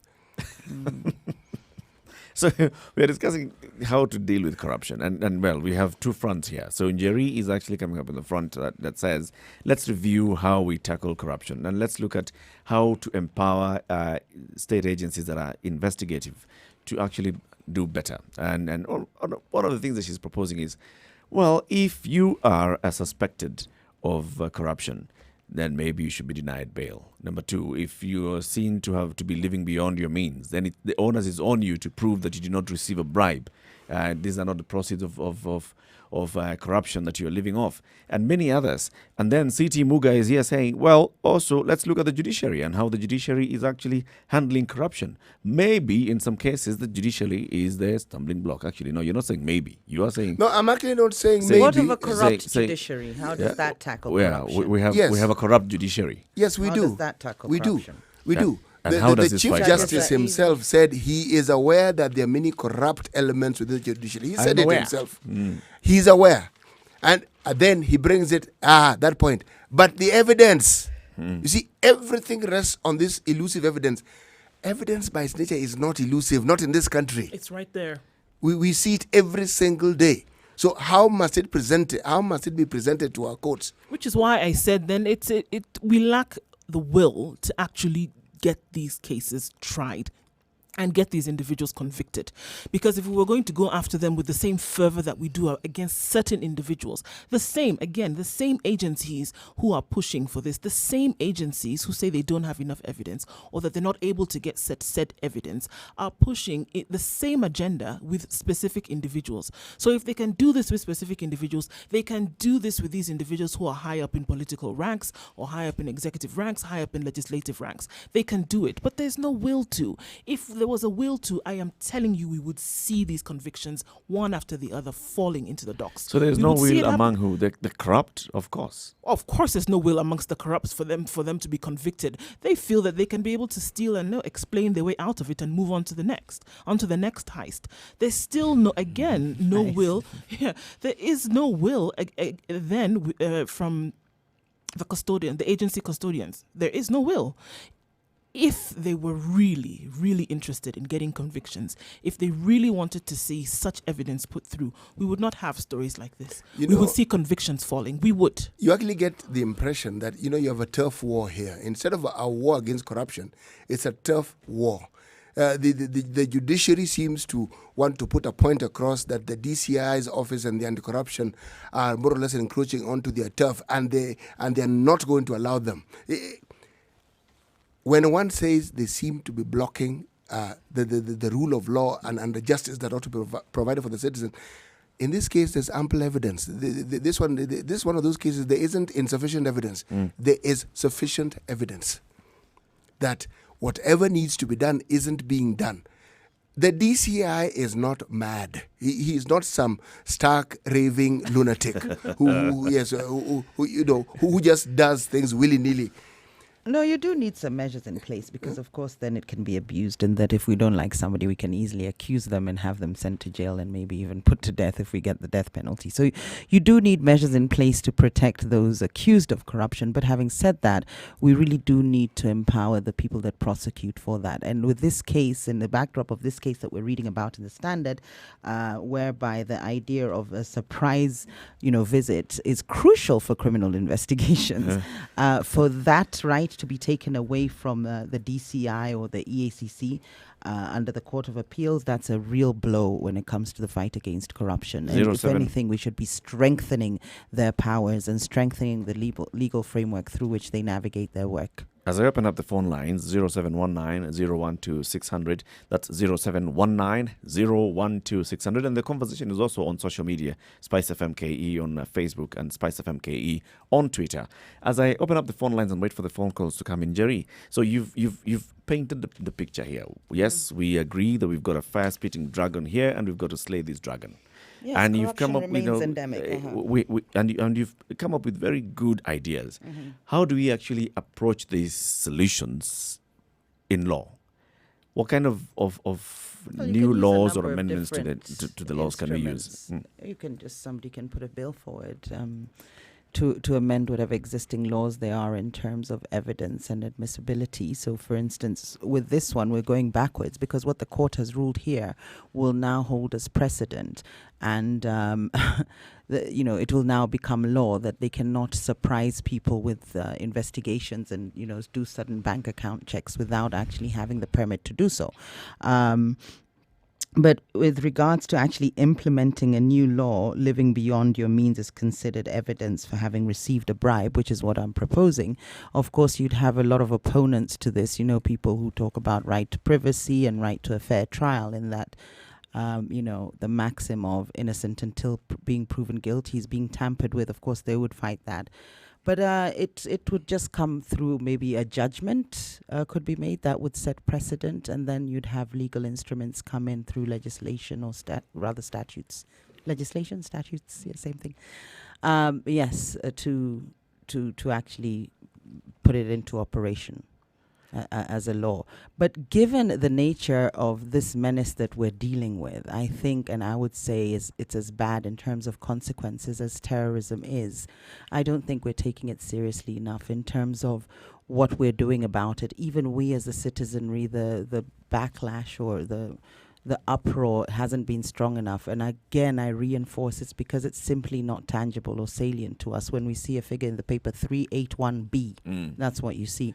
It means nothing. You can't picture the dire consequence that act in itself brings about to whole communities and individuals' livelihoods and so on. And the media now has a role to play in this. If it could actually start to showcase the actual consequences of corruption, then you would have the legislative under pressure to legislate as such, to legislate against corruption, or to bring in measures that strengthen this framework that I'm talking about, this legal framework. So what you'd find, if it becomes an issue that everybody's talking about, you'll find, a member of parliament wants to be popular with his constituents. So he starts, he'll sponsor the bill and he starts to talk about it. So it's a joint effort. But I think the media does have a role to play, especially in showcasing the actual impact of corruption on us as a people, on communities and children and so on. And I think now we're talking about that. Let's bring in the other two experts in the room. So we've got a communications expert and you've got somebody who is an expert in human behavioral tendencies and practices. Starting with the communication, from a communication point of view, how do we change this so that the figure 381 million stops looking like a 381? I mean, all of us here are saying 381 million. I mean, such a small billion, figure. Even 3 billion, even 8B. 8B is not much. So how do we start making this actually look like there's a consequence? This is exactly what it means. We've tried it before, saying, with 8 billion shillings, you can actually open up 3 hospitals. It can run a dispensary for X number of years. How else can we make this look so tangible? And then CT, also, how do we make the populace start looking at these corrupt people as enemies of the society and not just welcoming them for Harambes and making them chief guests in every small Harambe that we have. It. If we had a citizenry that was alive when it came to the aspect of lobbying, I think we would move rapidly forward in getting some of these things sorted out. If you look at nations whereby the citizenry is alive when it comes to lobbying and when it comes to pushing a particular agenda, which then legislators listen to, and that's how they now go and propose these bills, as opposed to the other way round, where you have legislators wanting to be popular and then speaking to the citizenry about bills that they can then now go and put forth on the floor of the House. That's totally different. But if we had individuals who are pushing, now backed with information and knowledge, and that's what we mean if we communicate these things very clearly, if we use the media that we have, because that is the most powerful source of information that we presently have. If we're looking at Kenya as an example, the media is the sole source of information right now that is most popular for sending out information. Whether you look at media, traditional as the newspaper, traditional as radio, or even more new age as internet and television and things like that. If we are putting, and you get that kind of dissemination of information when you have a citizenry that is alive and using the powerful tools of lobby that we should be able to use. When you're able to do something like that, then you're able to put forth an agenda. Now, when you translate 350 billion shillings to what it could actually do, to how many houses could be electrified, when we talk about electricity being put through those houses, to how many water sources you can get running through the country, to how many hospitals, different levels that you could have erected, to drugs that you could have coming in free of charge, to screening centers. So when you put it down to the nitty-gritty in bite-sized morsels that people can consume and understand, for you to understand what these public funds can do for you as an individual, can do for you as a family, as a community, then as a region, as a county, for you to understand what these funds can do, then now you introduce lobbying. But if we can send out that information using the communication channels that we have, we are more powerful than we actually think. And also bringing it down to the public. For example, if you're talking about a case of somebody who's accused of this, let's say Ndu Oko, who is from Kisumu, for instance, right? So Ndu Oko, we know, is originally from Kisumu. So we start going into Kisumu and saying, in Kisumu, for example, we have X number of primary schools, and these are the primary schools. Yes. The amount of money that Ndu Oko is accused of having stolen could have done A, B, C, D to this primary school. When you shine a light on that reality, so you show it that practically this is what it means. It brings it home for you to understand. And guess what? This money or these funds were taken by one individual. For you to bring those numbers into a stark reality for individuals, for communities, for them to understand what these funds could actually do, I think then you begin to take steps in the right direction. But because we do not have a vibrant lobbying system or lobbying attitude in this country, it becomes difficult. But the only way to start that is to share and disseminate this information on the channels that we currently have available for that. We are discussing and that is corruption. the media right now. Sorry, Ndu. We are discussing corruption this morning in the Situation Room right here. Ndu Oko, Jerry Thorne, and CT Mugan, myself, Eric Latif. 94.4 in Nairobi, 87.9 in Mombasa, 102.5 in Kisumu, 96.0 in Nakuru, 96.7 in Eldoret, 90.9 Nyeri, Malindi 97.6, and Spice FM KE on Facebook, Twitter, and Instagram. We'd love to know what you think on this, and we already know we'll be discussing judiciary next, because CT Muga will be here telling us that the judiciary is the bastion of corruption. This is where corruption goes and rests and finds refuge. And this is where corruption does not move from. And therefore, our fight against corruption needs to start with fighting the judiciary, probably. Well, this is the Situation Room on Spice FM. It's 8 o'clock. Good morning.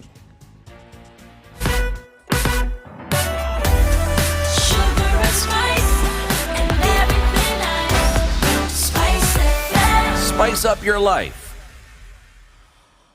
All right, the report said it's taking 23 minutes to get from Wayaki Way to what was the Westlands roundabout. So it's moving very slowly, but moving all the same. We still have the same issues that we had on Mombasa Road, with now that traffic situation seems to have dissipated just a bit. Remember that the agencies are on ground, from the ambulances to the police, trying to sort out that particular issue. It's going to take some time for that trailer to move, and the consequences of such we are seeing is that traffic has come to a standstill, but moving all the same. Langata Road, Ngong Road, and Jogo Road are moving slowly, but surely. We will get you where you are going. All right, just around Wilson Airport, we seem to have a bit of a snag, but that will be sorted out shortly, as a matatu has hit yet another matatu, as is the common practice at this time of the day. Let us know if there's anything you need us to know so that we can get everybody else moving, or at least comfortable where you are. 0719 012 600, and we'll keep you moving.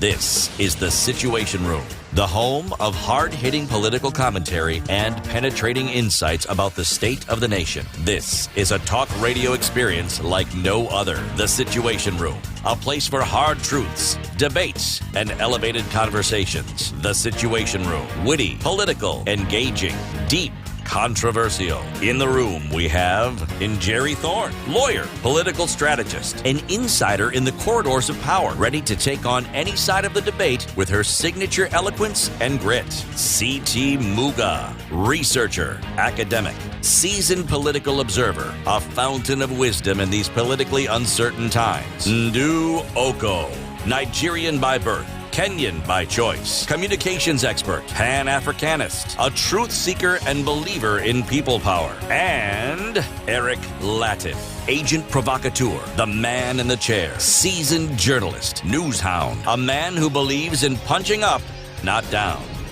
This is the Situation Room, the only way to start your day. 2 minutes past 8 o'clock. Good morning, and how are you doing? Welcome to the Situation Room. This is Spice FM, 94.4 in Nairobi, 87.9 in Mombasa, 102.5 in Kisumu, 96.0 in Nakuru, 96.7 in Eldoret, 90.9 in Nyeri, 97.6 in Malindi. www.spicefm.co.ke. Log on and watch us. This is the first and only 24-hour audio-visual radio station in the Republic of Kenya. CT Muga, the judiciary. The issues we're discussing have long been discussed in this country.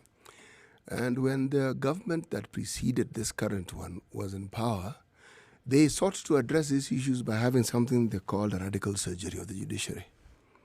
People were moved around, people were promoted, they increased the numbers of judges, magistrates, because again, like there is now, there was a backlog of cases, a huge backlog, and the story went on. But as usual, as is often the case in this country, there were complaints that this was a perfect opportunity that had been set up to simply weed out the people they didn't like and to put in place a sort of people who would abide by their dictates. But these are the sort of things that you are bound to hear, especially when a country is polarized, as this country was polarized around then, that particular time. Now, we come to an era which has its own problems, its own issues. And the same complaints, same complaints. But the only fundamental difference here is we have a situation we've never witnessed in this country. One, we have devolution in a county system, and we have corruption cases and the mention of corruption, the reality of it, unparalleled. It's on a scale that has never been seen or heard of. It's actually mind-boggling. It's so repetitive that people have been conditioned to hearing, to the point where when you talk about figures, it's just a figure. When you talk about numbers, it's just a number. When something is repeated often enough, the one thing it does to you is it conditions you.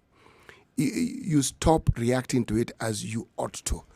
If you're supposed to be passionate, you're supposed to be outraged, you will not be outraged. You will consider it as just the thing that is normal. And the manifestation of this is the one practice that Kenyans have. They have had it for so long they don't even see it as a crime. The practice of bribing. Most Kenyans do not consider bribing to be a crime. It's just a way of ensuring that you're not inconvenienced. It's just a short way of receiving justice as they see it. And it starts with the simple issues of being arrested or being stopped by the police for one reason or the other. And the way out is you offer a bribe. Mm-hmm. It moves on to seeking government services. You offer a bribe. Bribery has become a natural and a normal part of our existence. A cultural even. Yes, it's embedded. Mm-hmm. It is an integral part, just as breathing is. Now, given that the judiciary that we talk about are Kenyans, they live here, they grew up here, and the realities that we see are not imported and lumped on them as a select group, but everybody, and they have relatives just like we do, pesky relatives, wonderful relatives, the works.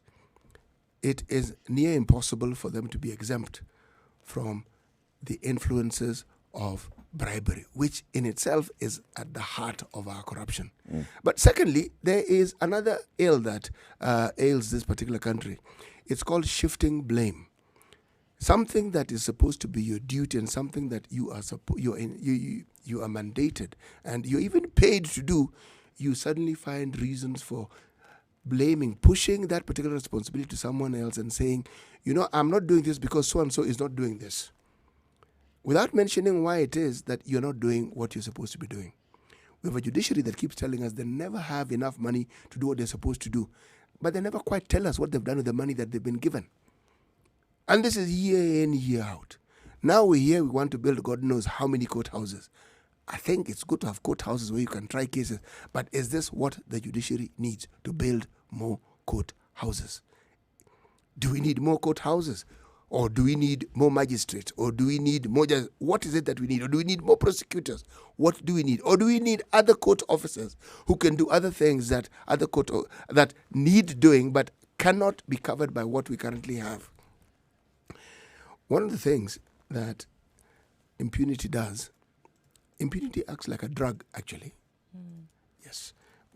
It actually introduces, in this country, and it has, something so poisonous and so corrosive that it undermines the very, very fabric of the society we live in. It's called the drug of self-interest. People think about themselves individually and damn the rest of the population. When you see the magnitude of thievery that goes on, that's what it points to. They don't really care. And these are public officers who are there supposed to support and look after the welfare. The monies that they take are intended for these particular individuals. People like these cannot be judged in the courts that petty thieves are judged in. That crime cannot be treated like the normal crimes of that other people are accused of in this country. Those are special crimes, and they are crimes against humanity and must be treated as such. And when people die as a result of these activities, it must be seen as murder. It must be seen, not manslaughter, murder. And if many people die, it must be seen as mass murder. If not, it must be seen as genocide. This is how, these cases ought to be treated. And I don't see our judiciary handling these cases as they should. Ought to. And they are the ones who are mandated to do this. So if they're not doing it, who the bloody hell do they think is supposed to do this? City, you've raised a very serious issue here, and it's indeed what you're saying is actually backed by what is in the public domain. But what should we do? Munataka tufanya nini? Look, if you look at the judiciary, like you started by saying there was the radical surgery in the judiciary led by Justice Aaron Ringera, who was then a Court of Appeal judge in the judiciary, and then he moved to the EACC. Right? And then after the promulgation of the Constitution in 2011, among the things that were to be done among the schedules of the implementation of the new constitution was let's clean up the judiciary. So a board was set up. It was called the Judges and Magistrates Vetting Board. It sat for 4 years between 2011 and 2016. Let's call it 5 years, right?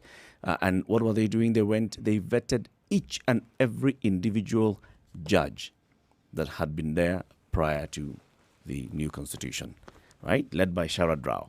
They came up with a report. They actually, said many of the judges were not fit to sit in the judiciary. Many of them were fired. So we were left with a clean slate. These judges have been cleared by Sharad Rao board.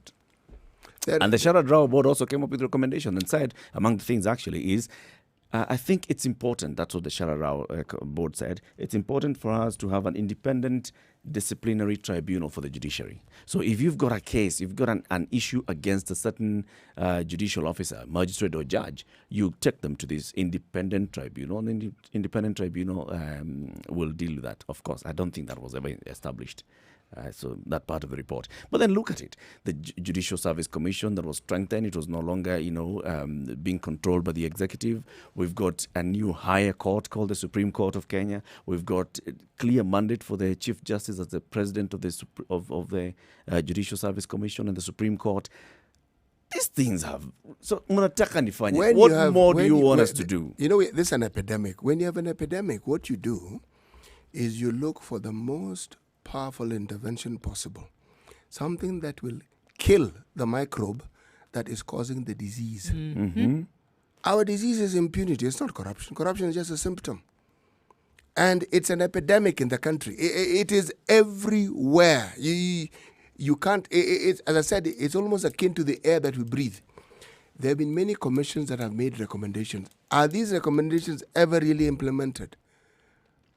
The implementation seems to be forming another commission, which looks like what the previous commission did. And the task force. Yes, but we don't... Some of these task forces come up with really good recommendations, but these recommendations are never, ever, ever. Yes, Njeri, go ahead.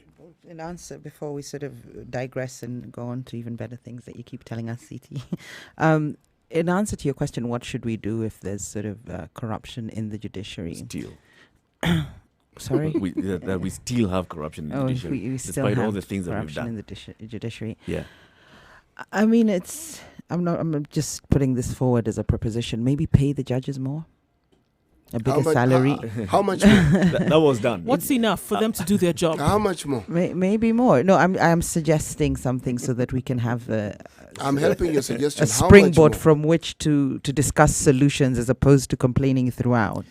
And maybe we could pay the judges more. Among the reforms in the judiciary was better remuneration and better packages. So maybe that wasn't enough. So it didn't work.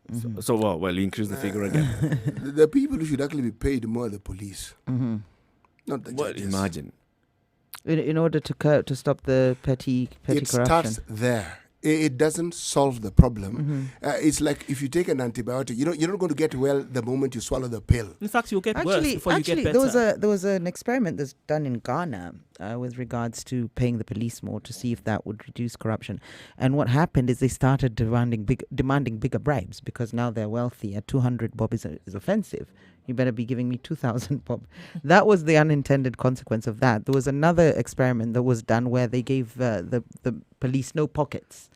So the police didn't have pockets within which. So it's, again, changing the environment to change behavior as opposed to dissuading or persuading. You create an environment that somebody can, encourages somebody to do what you want or discourages them or stops them from doing what you don't want them to do. So they remove the pockets from the policeman's uniform so that the policemen have nowhere to hide it. Yes, they have nowhere to hide it. So there has been experiments that have been done. They have underwear. Yes, but it's inconvenient. It's, by the time you bend down into your socks and so on.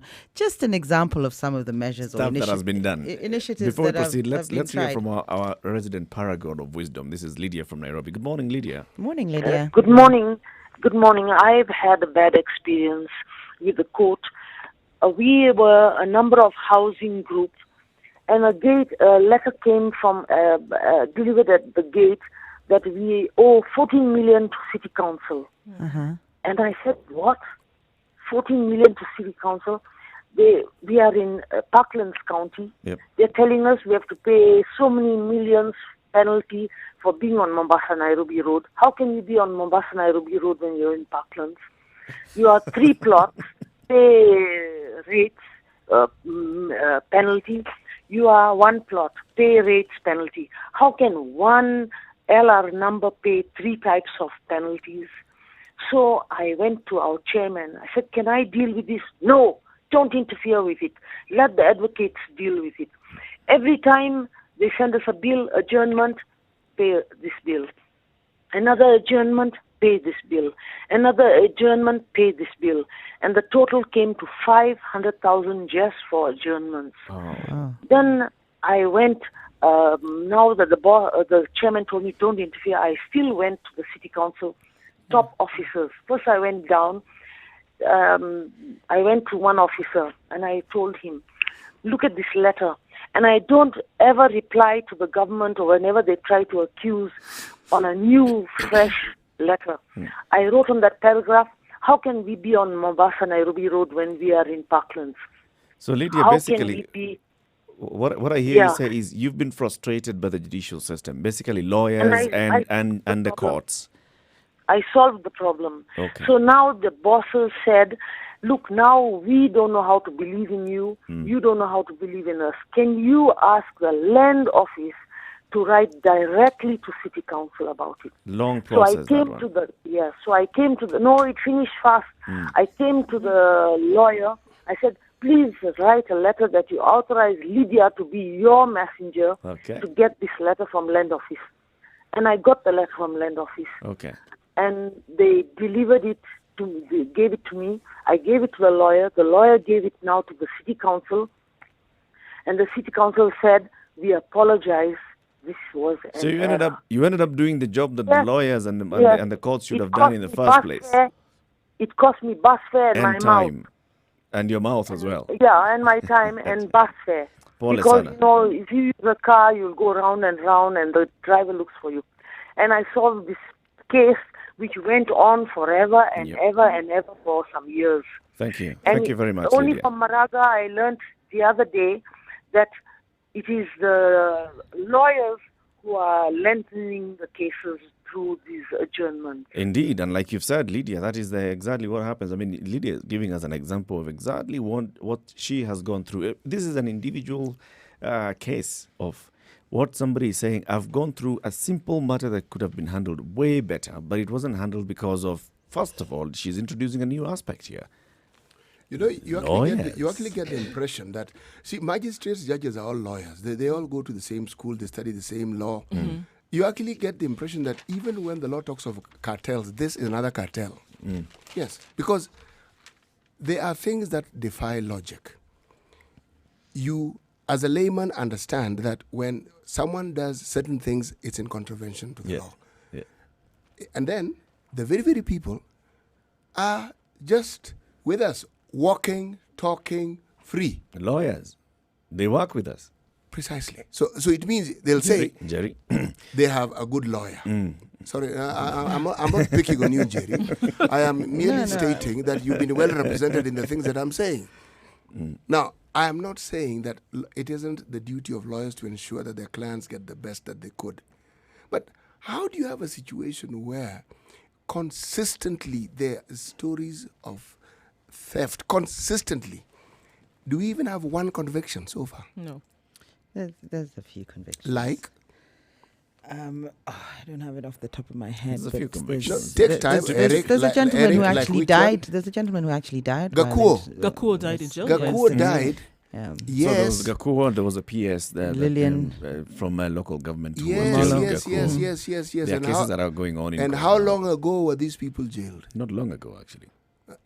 Well, relative to the number of cases that we are seeing in court, well, yes. Was it in this particular period of the handshake? It was the previous one. The point I'm trying to make is this. Out of, statistically speaking, of the numbers of cases that we have, the cases that these people were jailed for are like a dot. And what happens is, as I say, they exploit legal loopholes and safeguards that have been put there to ensure that people have a right, or that the fair process, a fair trial happens, so that there's a maxim in law where they say it's better that 10 get away scot-free than one innocent suffers. So they ensure that the law, the onus and the burden of proof is on the prosecution and so on, and the threshold is high before somebody is actually convicted. Now, with all those safeguards there, this is what the lawyers for the corrupt or those accused of corruption, they use these loopholes. So my suggestion is that for cases of corruption, some human rights, right to a fair trial, I'm not saying can be curtailed, but can be compromised to a certain extent. So for instance, you don't have right to bail. I think that things like that would act as a deterrent. As I said, shifting the burden of proof, which is not usually the case in law, but in this instance of proving that you haven't received a bribe if you're living beyond your means. Yeah. And then maybe some of the sentencing can be increased. We can make it a capital crime.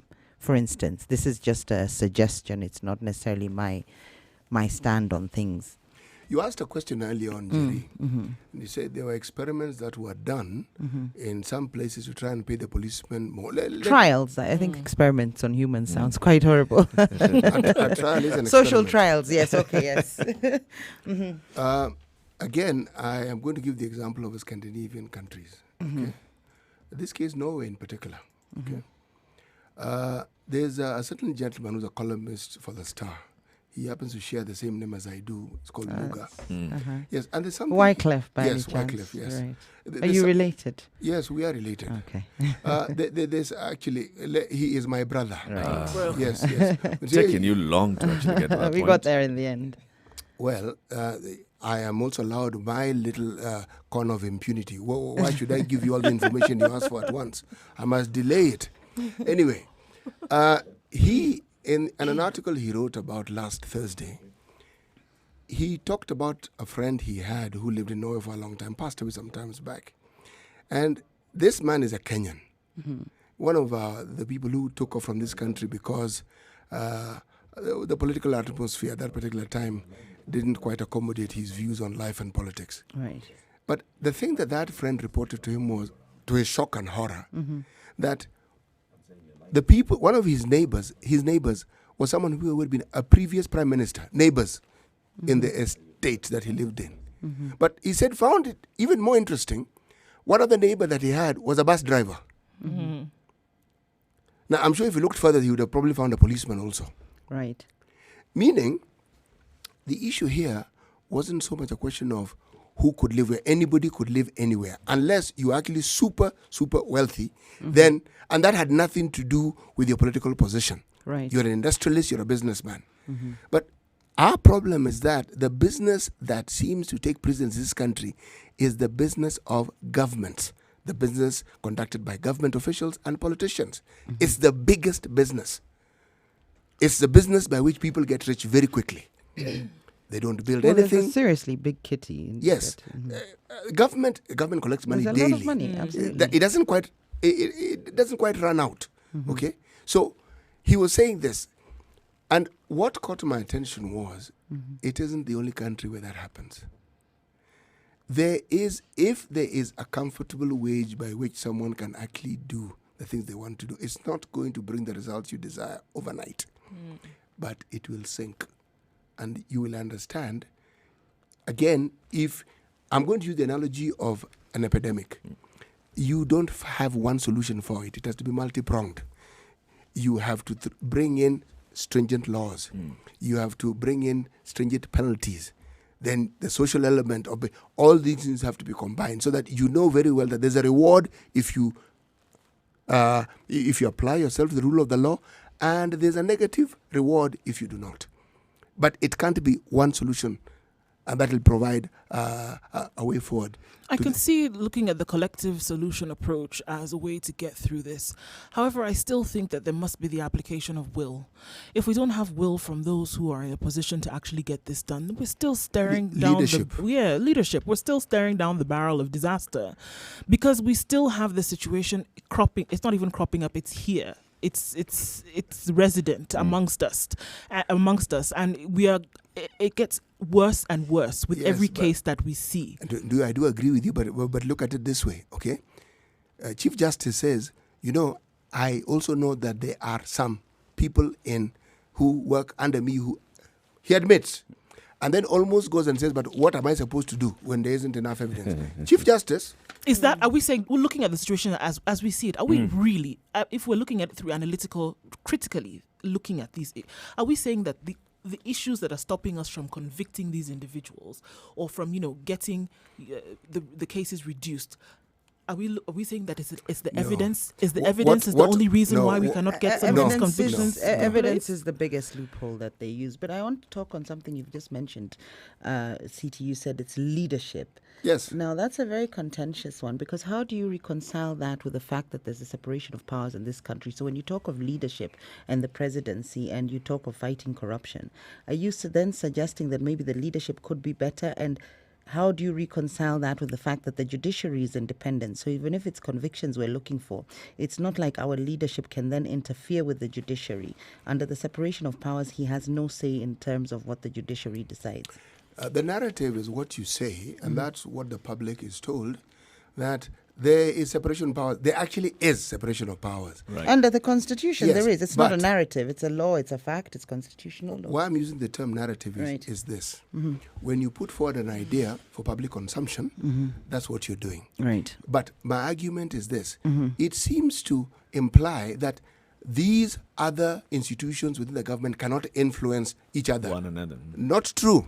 They can. Yes. There's checks and balances, but what you'll find, especially with the judiciary, they fight very vigorously to retain their independence, and any interference is seen as unconventional or even unconstitutional in our case. The people whose fight is clear, the fourth estate, the media.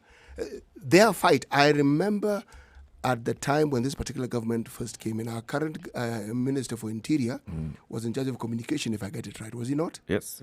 And there was an all-out fight because they were trying to gag the media. It was a war, actually. Precisely. Well, yeah, it was. It was an all-out war. Now that do you not see, for instance, and you can see the push and pull, you can see the clamor, you can see the fight for our little corner to be preserved. And that is healthy. And that is extremely healthy. That's a fight. But when you have people remaining mum, you find the judiciary in rulings such as this, whereby they're not allowing the DPP to actually use evidence or use mechanisms that are needed to investigate the sort of crimes or the sort of practices that you would come across in corruption. So when they make certain rulings, they're not going to fight, they're not chest thumping, they're not like the media, they haven't got the platforms that the media are to say things. So the way they fight is in the decisions they make. And you've seen in this particular ruling, in and of itself, it's very suggestive, or it's very telling and indicative of the nature of the relationship between government agencies and the judiciary. Because what the judiciary is doing here, instead of strengthening these agencies that are mandated with fighting corruption, it's actually removing any powers or any mechanisms by using laws, such as right to privacy and so on. Because now, in order for me, so you're a criminal, for instance, hypothetically speaking. Of all the things you would give, you're a criminal with all your wisdom, from prophet to Jesus to Messiah. Okay. I am the criminal. Carry on. You're a criminal, and I'm out to investigate you. And you've stashed all your money in a bank. Now, I have got to inform you. You have to give a better example. I stuffed all my money in the bank. It's that simple. You've got it stashed in a bank somewhere. I must inform you and actually seek permission to investigate, to have a look at your bank account. As if I'm going to agree. You will never agree, and you will move your money to your wife's account. You will move your money to your children's account.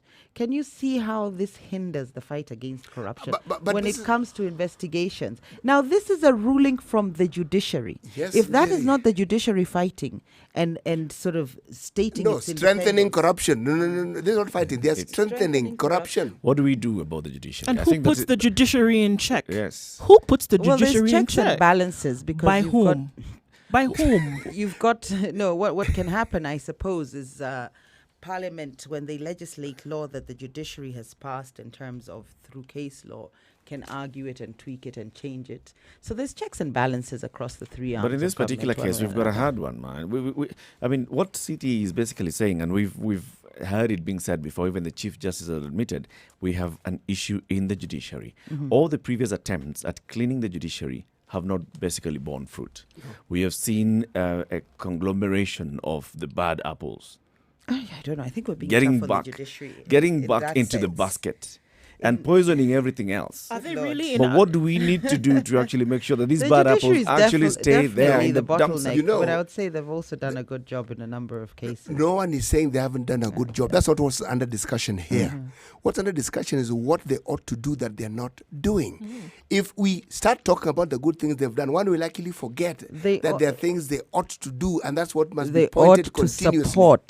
support the Indeed. fight against corruption. We are discussing the judiciary this morning, and especially the judiciary's role in the fight against corruption, or the judiciary's role in corruption. The fight can be cancelled out in some way. So would like to know what you think. 0719-012-600. I'm going to open up the phone lines now for the next half hour. 0719-012-600. We're discussing the judiciary. What do we do to ensure that the judiciary actually helps in the fight against corruption? How can we help Chief Justice David Maraga when he says, really, I know there's some bad apples in my institution, but really, what can I do when the threshold of evidence is not met? What can we do about this? Well, this is the Situation Room right here on Spice FM 94.4 in Nairobi. Again, 0719-012-600. That's 0719-012-600. And the conversation is also on Twitter and Facebook, Spice FM KE. It's now 8:30. Same old life? Need to spice it up and add some flavor? Well, we can help you go from living to living it up. East Africa, are you ready to be a part of the most vibrant entertainment scene with the best, freshest music, travel tips and destinations, fashion, tech and health trends, as well as your favorite celebrities' lifestyles? Introducing your favorite entertainment magazine, Pulsar, the ultimate all-in-one guide that will give you more meaning to life. Catch up with your celebrity writers and contributors to stay up to date with what's happening around you, where and how you can be a part of all that. The lifestyle guide that has been missing in your life. Pulsar. Live it up. Are you ready? Okay. Spice FM.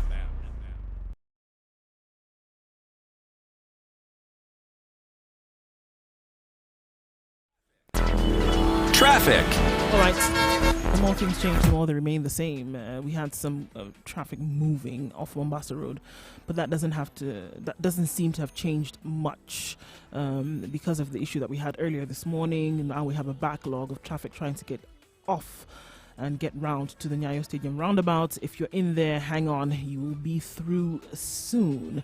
All right, we're still expecting more traffic on the major roads because of the fact that schools opened yesterday. Kangundo Junction along Gunga Road, along the junction, passengers are scarce, and that is because there is no traffic.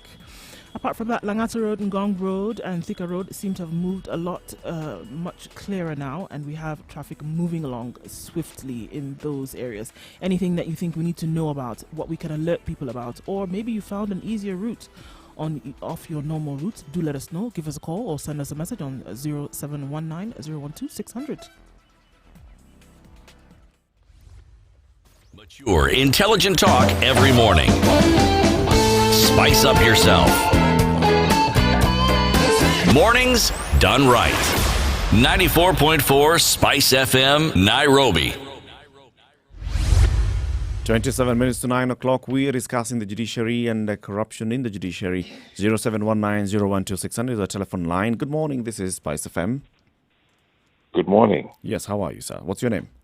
Fine, thank you. My name is Stephen Gekonyo. How are you? Very well, thank you. You are in the Situation Room with C.T. Muga, Jerry Thorne, Ndu Oko, and Eric Latif. Glad to be in the Situation Room. Karibu sana. What are your thoughts on this matter of judiciary, corruption, etc.?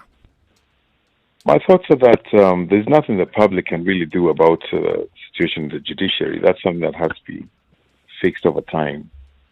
The requirement for evidence to be sound and sufficient for prosecution protects all of us. And therefore, there's no going around it. If the evidence is not sufficient, then you can't get a conviction. So I think these are matters that have to be fixed over time in terms of corruption in the judiciary, but it has to be met with sufficient evidence. Do you think maybe the threshold for evidence can be lowered, so to speak, in matters pertaining to corruption? So yes, I understand the laws are to protect all of us, but just as with terrorism, we were willing to let go some of our rights, social rights, right to privacy and so on, in order to protect ourselves given the nature of the magnitude of terrorism. So can we say the same about corruption, where with cases pertaining to corruption, we can change a few of these rights that we say are there to protect us? Because they're not absolute rights, are they? Right to privacy and so on.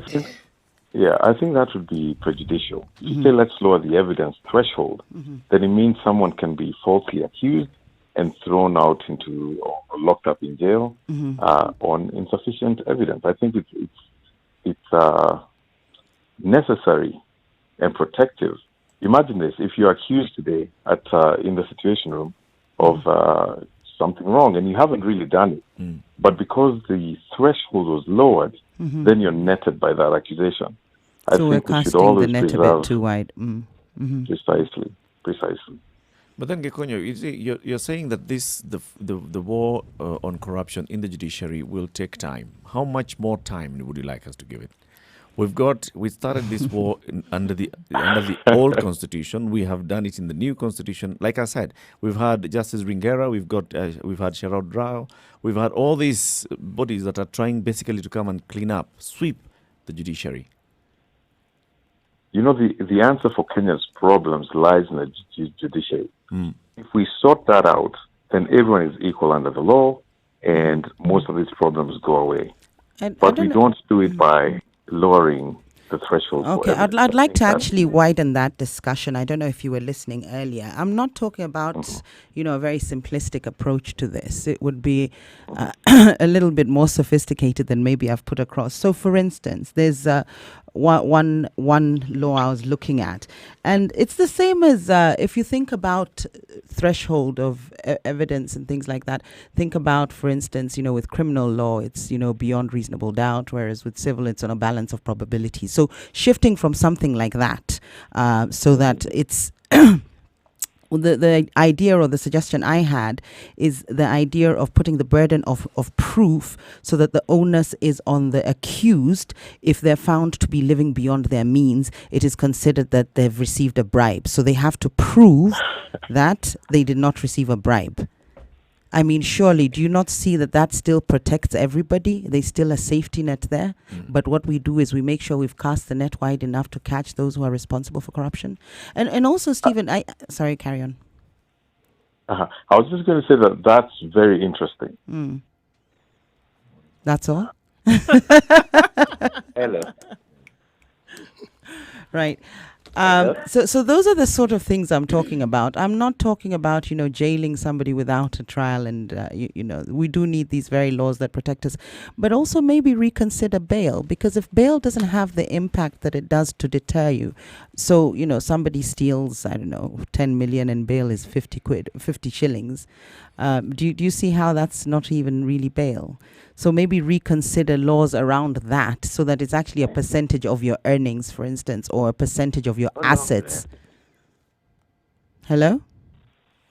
Yeah, the challenge we'll be faced with there is that the people legislating, the people passing these bills or laws are in parliament. There you go. And some of them are accused of living beyond their means. Or intertwined in this whole mess in the first place. Yeah, so that would be a little difficult to happen. But it's a very good proposition because it requires the accused to especially in public service, to demonstrate where the source of their income is. Absolutely. And, it's an interesting proposition. So the lifestyle audit comes into play. Exactly. So that's what I was talking about when I was talking about maybe curtailing some rights in your right to a fair trial. I wasn't looking for us to lose all protection and get locked in for saying things people don't like, for instance. Thank you for calling in this morning, Stephen, and thank you for your contribution. Good day. Thanks. Cheers. 0719-012-600. That's 0719-012-600. We're taking your calls on this matter that CT has actually raised, and Jerry is discussing, and Ndu has weighed in, and I have also come into play. Well, we're talking about corruption, judiciary. and how best to slay the dragon, especially seeing that, of course, when we are talking about fighting corruption, we've got to use the rule of law and we've got to end up somewhere at the judiciary. And if the judiciary is actually where the bottleneck is, how do we widen the neck of the bottle?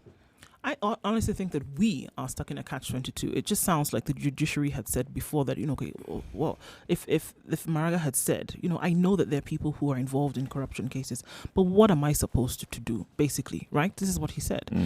Then it begs the question, really, then it seems like he's stuck in a catch-22. We talked about bad apples. Why is he stuck in because that if you are catch-22? clear about what your position is and with what you've been mandated to do, and if you have the will, if I have a bunch of apples and there are 2 or 3, guess what? I remove the 2 or 3.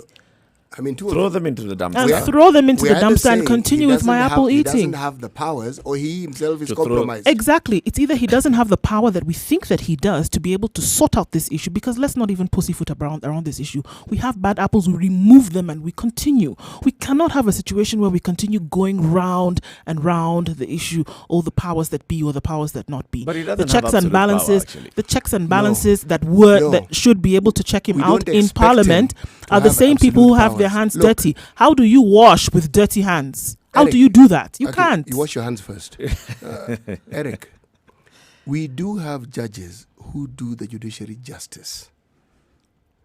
They come out and make rulings that even appear unpopular because it seems to go against the will of the government. There are 2 judges who, in my opinion, if there are others, but these 2 have caught my attention. And in my opinion, they almost have rock star status. The gentleman called Weldon Korir and there's Jojo Dunga. If you look at some of their rulings, the least you can say is that they're interesting. Because, and when you see the logic behind it, you say, okay. Rock star status. Yes, in my opinion. I happen to have been at a funeral when one of these gentlemen was there and there were many politicians. Yep. And when one of them stood up, the crowd went wild. I thought, so this public reads and they know who this person is. They understand the people, yes. Yes. It means it isn't, Kenyans have the ability to keep quiet about something and to pretend it is okay even when it is not. Again, I give the example of the Matatu menace. When one, Mr. Michuki, was Minister for Transport, the public supported the minister and they said, we will walk, it is okay.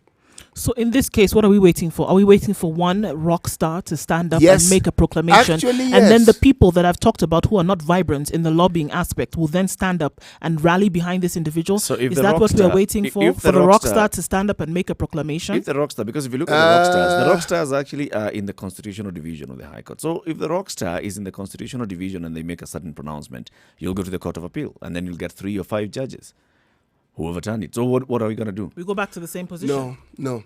It's the same thing as we were saying the other time, that all we see people being arrested, nothing happened. I said, no, it's not nothing. It's not nothing. It's a move in the right direction. You cannot call it nothing. It is the same thing of will and leadership. Will and leadership. We had a previous Chief Justice who spoke well. He spoke nicely. But that was about it. No, what did remain was the elections. Gift of the garb. I've got Ken on the line. Good morning, Ken. Good morning, Eric and Tim. Yes. Yeah. What's your contribution to this debate? My contribution to this debate is, I think what we have in our judiciary and generally the corruption matters is that we have a situation whereby the evidence that we are passing along the judiciary is not enough. So we have a situation whereby there is lack. What can I call it? If you may allow me to call it laziness on part of our judicial officers.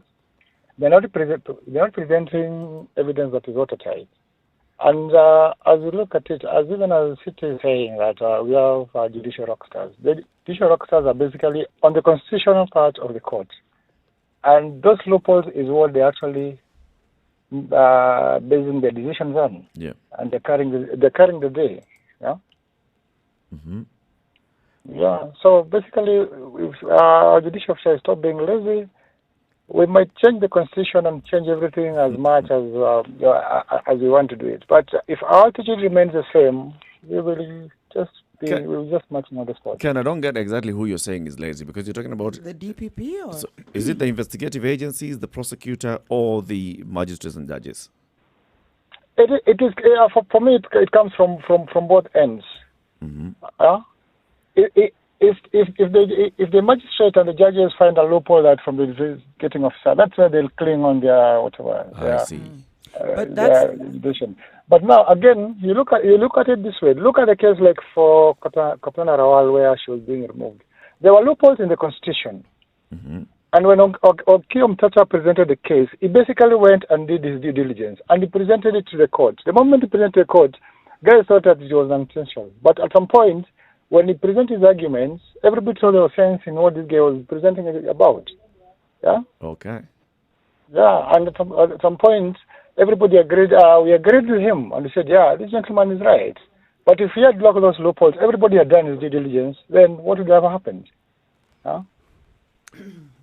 That's the law. The law can be an ass, as they say. And I mean, in terms of interpretation of the law, it can also be mischievous. So that's when, as Ndu says, the will has to be there. But also, it's also the judge's role to ensure that they uphold justice and they make sure that we're still protected. They don't find ways to try and prosecute everybody, but. I think just in terms of lowering the threshold for evidence in terms of corruption cases, we would be making great strides. Why is it so difficult for us to call things as they are? To say that we're looking at an individual who seems to have been compromised, can we sit this individual down and ask questions? Why in this case can it not be something that is black and white? Because we talk about bottlenecks that are clearly existent. We talk about, the halt in cases, for example, that cannot move forward because there's compromise on one end or the other. Why can't we just call it as it is so that we can? Why do we continue to dance to this particular beat and to go round and round until it's dizzying in its effect, and we're not moving forward? Why can't we just call it as it is? Oh yeah, but you see, we are not able to call it as it is because this individual, the government officials that you're actually saying that are living the life that we desire, the same people we actually glorifying. So even if you are to reduce the threshold, but the same people you actually the society you're meeting in church and you're actually putting them on the high table, they're the guests of honors. They're the young boys that have actually made it through the corruption means. You see, you don't really want to open up your eyes and confirm that this guy has made his money through the wrong way. I agree. We don't want to open. We don't want to. There's no will. We don't want to. We don't want to call it out as it is. We don't. Yes, but basically what I'm saying, the society we are living in is actually which is glorifying anybody who's made his money. Right. We don't want to know how the money has come. As long as we feel that he has the money and he's doing very well, then we are prepared to make him a church elder at the age of 25 because now it's a big car. Yeah? We don't want to take him through the stages of vetting that. Fine, you've made at this time. You're very young. How did you come? How did you reach here? Fine, you might be having it, but let's give it time. We are not going to give this position until maybe you're around 30 with all your money. No. We want a shortcut. Here's the money. That's what we want. Come, sit here. Be part of us. In fact, they started by calling him Mzee. Electricity. Yes. Not that we are glorifying. So if unless we want to set those thresholds, but we don't want to practice them. Let me ask you, why do you think we glorify wealth as much as we do? Because our system of society is our system of education as we are growing up, we don't want to. We actually running towards the belief that once you make it, once you have the money, irrespective of how you've made it, that's where all of us want to be. We have middle-level colleges, the TVET and the whatever, whereby we actually make your money, become a plumber, you become an electrician, get your money, get satisfied with that. It's a Kenyan but no, dream. Yes, it's a Kenyan dream. But we've now glorified that anybody go to the university, that's where you'll achieve your dream. Nobody really believes that you can actually achieve your dream down here, become comfortable. And look at it as of now. You try to look for a plumber, you try looking for a mason. These guys are very hard and very difficult to lay your hands on them. They're ever busy, but they're actually making a living. All right. The kind of life that they want. So we really need to have a mind shift as a society and have different levels of actualizing our lives. Okay. Not that, yeah. Thank you very much, Ken, for calling this morning, and keep tuned into the Spice FM. Well, I think he's shifted it. He's saying, look, all right, we can point our blame at the judiciary, we can point our blame at the investigative agencies, but if we don't point the other three fingers, the way they keep saying, pointing at you, and we've got three other fingers that are pointing at me, we'll never really solve anything. This is Spice FM. Good morning. Hello, good morning. This is Lydia from Nairobi. I wanted to say during Willie Mutunga's time, I attended a judicial forum, and a judge said, when a file is brought to me, I open it, there's nothing in it, I close it, and I fall fast asleep. I see. So this is why the court clerks should be more intelligent than the judges to keep the files in order and in place at the right time. Thank you very much, Lydia. Oh, I thought she was saying that there's nothing in There's it no in terms of... well, it's a play of words. You decide what it is that... the nothing can be this... yes.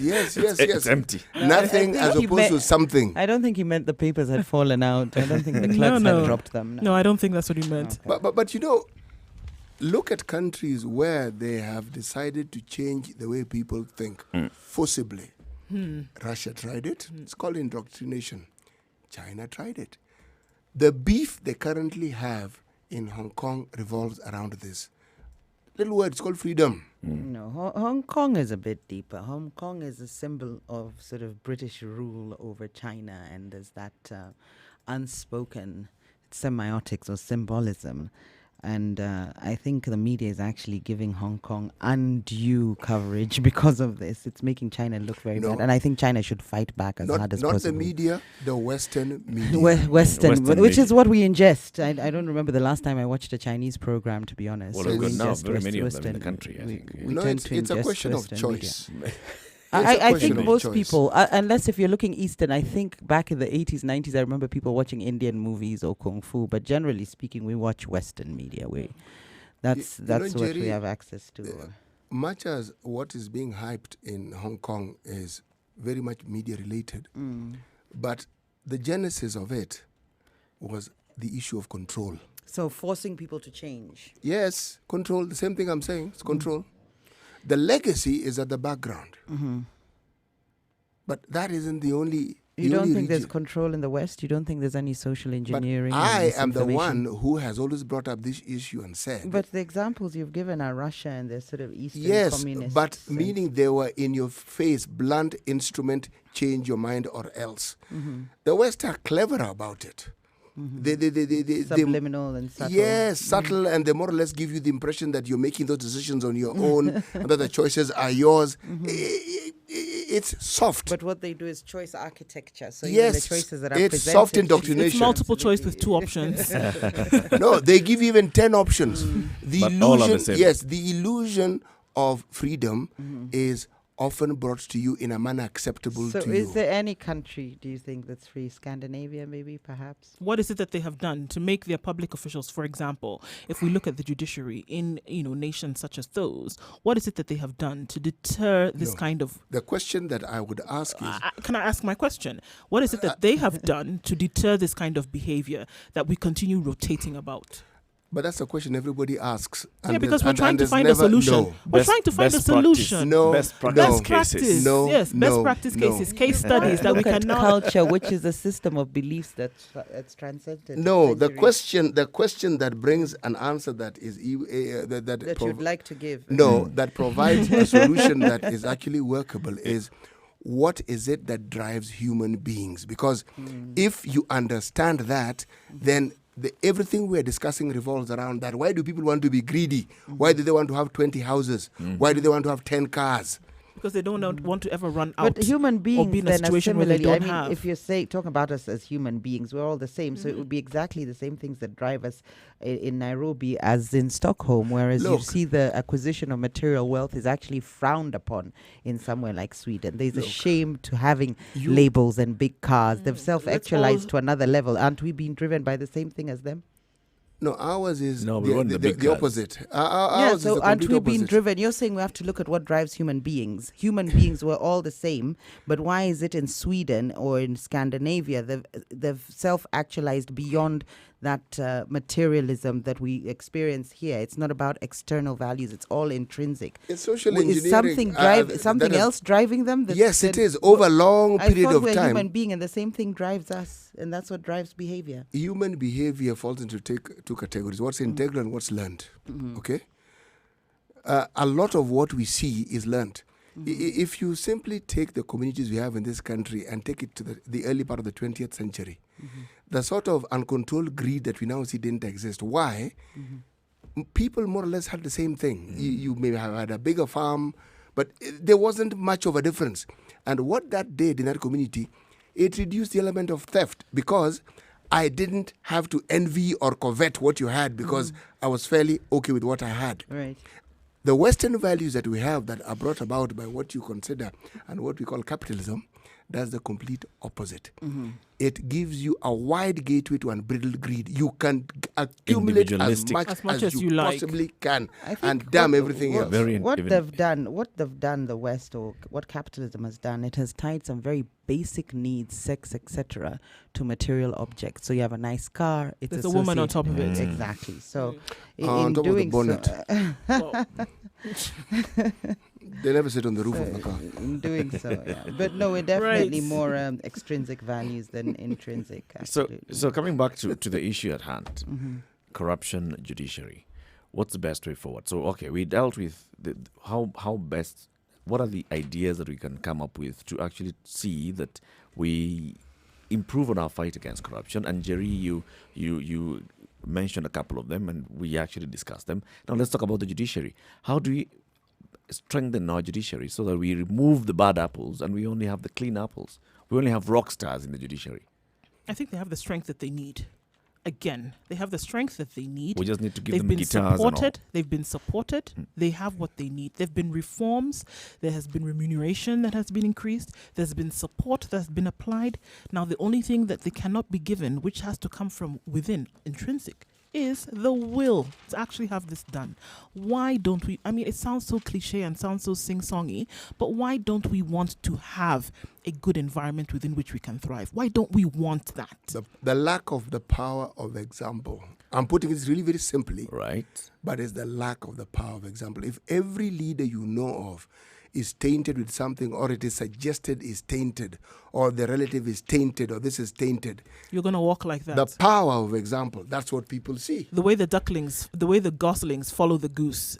Immediately they hatch, interestingly enough, they hatch from the egg and they see the mother, they walk. They start walking. They walk in the line and they follow like that. So it's saying that's what they see. So that's what they follow? But yes, the case of that's precisely what I'm saying. The case of Ili Iwe Funzo maybe does not necessarily apply to the judges here. Look, in quick succession, we had the Ringera clean up of the judiciary. Then we had the Sharadrao clean up of the judiciary. Then reforms. People saw judges who were senior judges being fired on account of you're accused of, you're suspected of. And still that didn't change. And that did not change at all. Actually, it did. Change by its very nature, significant change is incremental. If it is sudden and it's in abundance, it's often even destructive. It achieves probably the complete opposite of what you intend.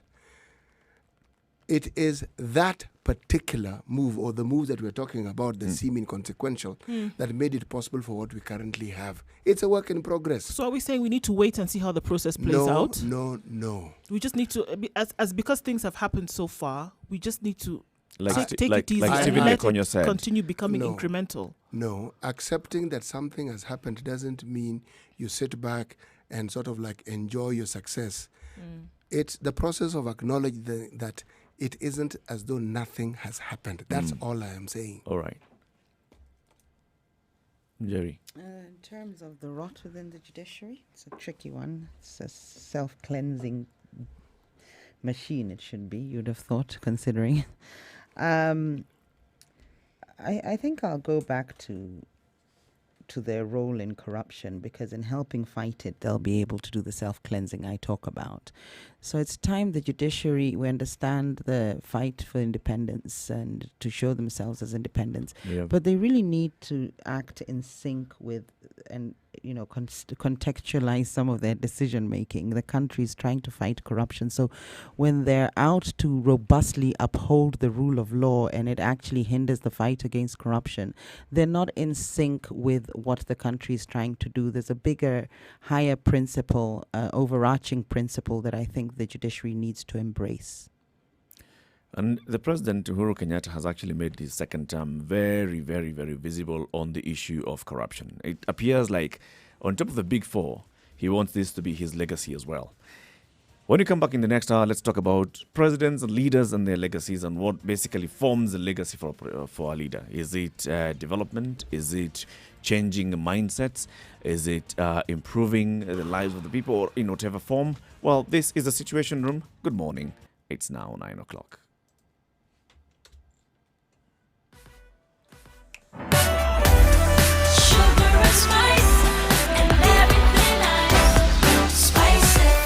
Spice up your life.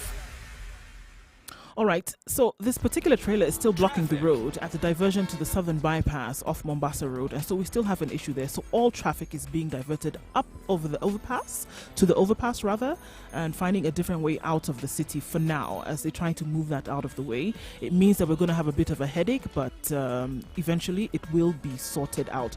So that's what Mombasa Road looks like right now. Langata Road is clear moving into the CBD past Wilson Airport, where there was a bit of a menace, but that has been sorted out, so you're moving along clearly. Unfortunately, Juja Road is impassable at the moment. We do not know why. It's traffic, it's bumper to bumper, moving extremely slowly. So if you're on that road, we see you, and we're going to see you for a while, but try and be patient as much as you can. All right, the road in Sarit, in Westlands, around Sarit Centre, is under construction. That means our traffic is, a bit of an issue. But until the construction eases out in that whole Westlands area, we're going to continue seeing these problems. Around 9 o'clock, everything else seems to be moving smoothly, rather. Please do give us a call or send us a message if you see anything else that we need to know about to keep you moving smoothly this morning.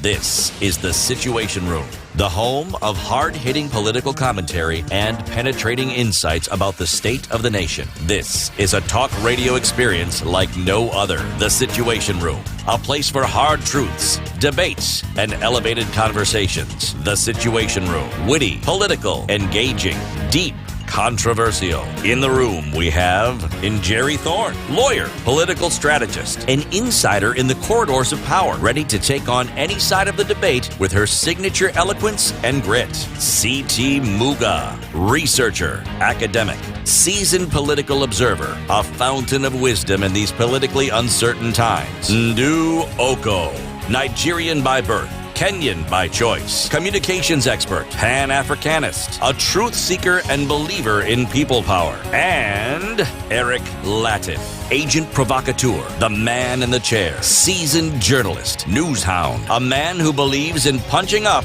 not down. This is the Situation Room, the only way to start your day.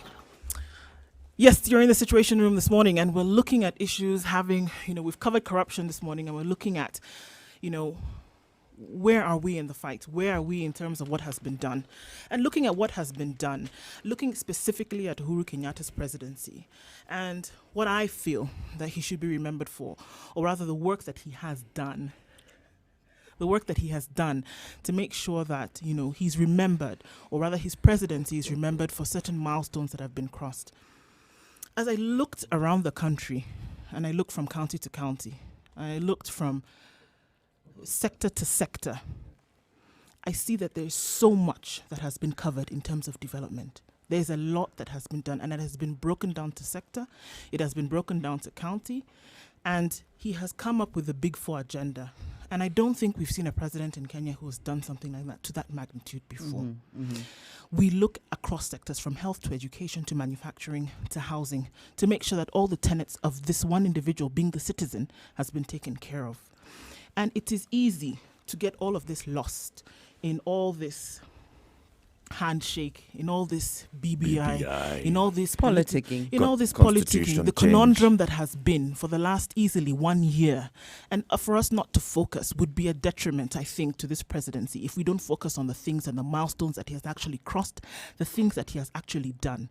Now, it doesn't mean that he has obviously people surrounding him, but this is what this is what I feel he should be remembered for, or his presidency must be remembered for, in terms of things that he has done. And like I said, it's cross-sectoral, across sectors, really, what this presidency has actually taken into consideration, how it has actually helped the people. Look, this doesn't mean that the very many areas where improvement cannot be made, or things cannot be, more cannot be done. It doesn't mean that we don't have the evil eyes of corruption staring down at us, or other things that, are vices. However, there has been significant, applaudable work that this regime has brought and done. And for me, I think that those are the things that we should remember. Come 2022, when this term ends, we need to take a look back and say, yes, for sure, this is what he should be remembered for. The development ladder has been climbed, and the rungs have really been reached at some level, a really great level across sector. My contention is this morning. It's easy for us, for all these other things, to overshadow the work that is being done, that has been planned for, and then actually has been completed in the face and in the light of all of these other things. And for me, those are the things that we should be focusing on. Mm-hmm. Should we forget the debt, national debt? No, like I said, Should we forget the promises that haven't been met yet? No, but that doesn't mean that it's the baby bathwater kind of situation, and say that, yes, there are many things that still continue to plague this country, and the things that continually need to be taken into consideration. However, it doesn't mean that the many milestones that have been reached should be ignored. There are very many people now who have access to health, who have access to education, who have an easier way of doing business, who have access to government services. That this was not the case for them 4 or 5 years ago. It was not the case. Where we had a gaping hole in terms of the development agenda, we have now plugged those holes. And claiming myself as part of. 4 or 5 years ago, who was in power? Okay, let's talk about before. Let's talk about before. Before the last 5 years of his term. So we talk about 8 years ago. Let's talk about 8 years ago. I would actually go beyond 8 years and ask what it is that he actually found when he came into power. Maybe you can tell us what was it that he found that he was able to then plug and fill. It isn't plugging and filling. I'm thinking of what it is that is actually the role for which public servants are elected or presidents are elected. We have this culture in this country of thanking people for doing what they're supposed to do. What is a government supposed to do for its people? Yes, this is what I'm saying. All of these things they are supposed to do for their people. However, it has been shrouded by all of this other politicking that we've been looking. This is all we've spoken about. This is all that has been in the public eye. Take a look at our newspapers over the last easily 3 months, every day on the front page of the front pages of what we see. What do we discuss? Is it what is presented to us? Who should tell the public about what the government has achieved? I think this is where the government has failed miserably in their communications, because as Ndu says rightly so, there's been a lot of development, none can't be matched by any other. Rural electrification programs everywhere has electricity in all of Kenya and so on, but this has been contaminated by the perpetual electioneering mode we seem to be in with things like Tanga Tanga and so on, and so we don't get to see the actual development projects, or they're not sort of dominating the discourse, which we do need from time to time. I know you're saying, this is what the government needs to be doing anyway. The government is doing this, but the public also needs to see the government is doing this, not just, because there's some areas where we're not aware it's happening. So some communication within government could definitely be improved. I think that's my take there. There's been failure on the government's part to communicate some of their performance. Indeed, a lot has actually been achieved, yes. A lot has been achieved. A lot keeps getting achieved by the government on various fronts. But also, a lot hasn't been achieved by the government. So the government, and I keep saying this, when you present... the administration hasn't finished its term. Yes. How can you say it hasn't? No. We are it's like saying we haven't talked about something, yeah, whereas the show is not finished over. Of course. Yes, but there's still time. time I for? haven't said there's no time. To achieve I'm those saying promises a lot that you're hasn't about to yet list. been achieved. Yes, All right. which a is lot fine. hasn't yet been achieved. But the deadline is not here and yet. the deadline is not here yet. But also there are many things that will not be achieved in 2 years' time. We are Eric, logical people. We don't know. We are logical Eric, people. there are things that the government cannot achieve even in 10 years if they intend to. Right. Because the nature of those projects, it'll probably take 15 years for you to get there. Exactly. Now, these are things the government ought to tell people. I think what Du is saying, and remember Du is a development, she's in development, Yes. development communications, and she understands it and sees it. So I think what she's saying is she is seeing so much development, but it's not being communicated because our view and our lens and the discourse is being contaminated by this perpetual electioneering or politically charged environment that the media is creating or that we seem to be in. And that way we're losing some of the sense of, even as a country, the sense of morale or unity and so on can be lost if we're just constantly bickering at one another. But the negative voices will always be there. That's the price you pay for the so-called democracy. And you that should we consider have. negative voices as sort of a checks and balances. Which is why, yes, the negative voices come in, but we also need to perpetuate also the positive that has been going on. Whose job is that? You know, yes, who? and This is why we are saying- I have admitted and I have said, yes, I will actually criticize the government in this case and say they have failed miserably at communicating their performance. So let's They talk about the simply Big are Four. not communicating enough of their performance. People are not, they're seeing it, but they could do a much bigger job of amplifying that and us hearing it better. Let's talk about the Big Four agenda. So the Big Four agenda was after the president was elected, he actually came and announced the Big Four agenda. And he said, I'd like to focus my next 5 years on these 4 issues. And those 4 issues are Well, okay, we're looking at manufacturing, health, housing, that is and universal health. access to care. universal health care. Yeah. Universal access to We're right. just going to call it universal UHC, healthcare, okay? right, Universal yeah. health care. Universal health care, education, housing. What about education? Well, improved education, and it's actually it goes across the board. Improved education, improved access to education, the development of new curriculums for which students and learners can now thrive under. Okay. And then, did I mention the fourth one? And then manufacturing. Right. Came Food in. security Food as security. And then came- food comes security. under, okay. So food security is the fourth because you talked about manufacturing. And so these ones were said after the president was actually inaugurated for his second term. Okay. And before that, when he was implementing something else, a manifesto that they had campaigned on in 2013. What did that have? And what did he achieve on that? Because let's talk about, so in the first scorecard, let's go on, this is manifesto, this is what you came and said, this is what I will do if you elect me. Well, you got elected. What did you achieve on that? What did he say he was going to do? What was the manifesto for the second term and what's the progress of that? In the first term, he talked a lot about infrastructure, the continuation of the Kibaki projects in Right. terms of Vision 2030. Of course, we saw the completion of the SGR. There was the rural electrification program, as I mentioned. Yep. There was the laptops for The free laptops for schools. Free laptops for Free schools. laptops? Yep. Yes. For? Yeah, so For we're For looking kids at in primary school, yes. Let's go on. Which primary school? ports and No, what harbors. can happen is initiatives Those- can be modified, and what happened is laboratories were introduced instead of these kids carrying back their So that's laptops. what it's called, modification, is it? So the laptops, Absolutely. You can tweak programs and initiatives in to fairness, better we've seen a suit number the- of laptops that have been Absolutely. distributed across the You country will see for, them, yeah. for these young Again, kids. the government has failed to communicate Yes, their Eric, performance. we've even This is seen where free milk being distributed. So yes. And then there was the issue of the stadia, right? In the Yes. first term, that's the first. And how was many that of those- promised within the And- first term, or did they say they will build stadia? Yes, Yeah. it was. Yes, Okay. yes, Was it yes, 100 they said they would build? You must understand, there's also external shocks to the economy. Remember, there was some terrorist attacks which, impacted on our tourist. Why are you looking for external? Why did you just say there are things politicians say because at that time it's important to say those things? Oh, there's some of that as well. These I'm not saying development everything things they every promised. I'm politician saying talks the actual about. things It's they important achieved. to talk about these things. Yes, it's important to And talk then about those And things, but it's it's also issued the important. Eurobond as well. It So is there was a lot of important to achievements. talk about the things. It's important to talk In about their the things that they vacillating nature. have done. In their vacillating nature. It's important if we look at it from a development lens, through a development lens rather. It is important to talk about the things that they have done because then you have the aspect of replication that comes in, whether you like it or not. There's also the sense of okay, there can be more that can be done, and you have people inherently putting them to task when such things happen.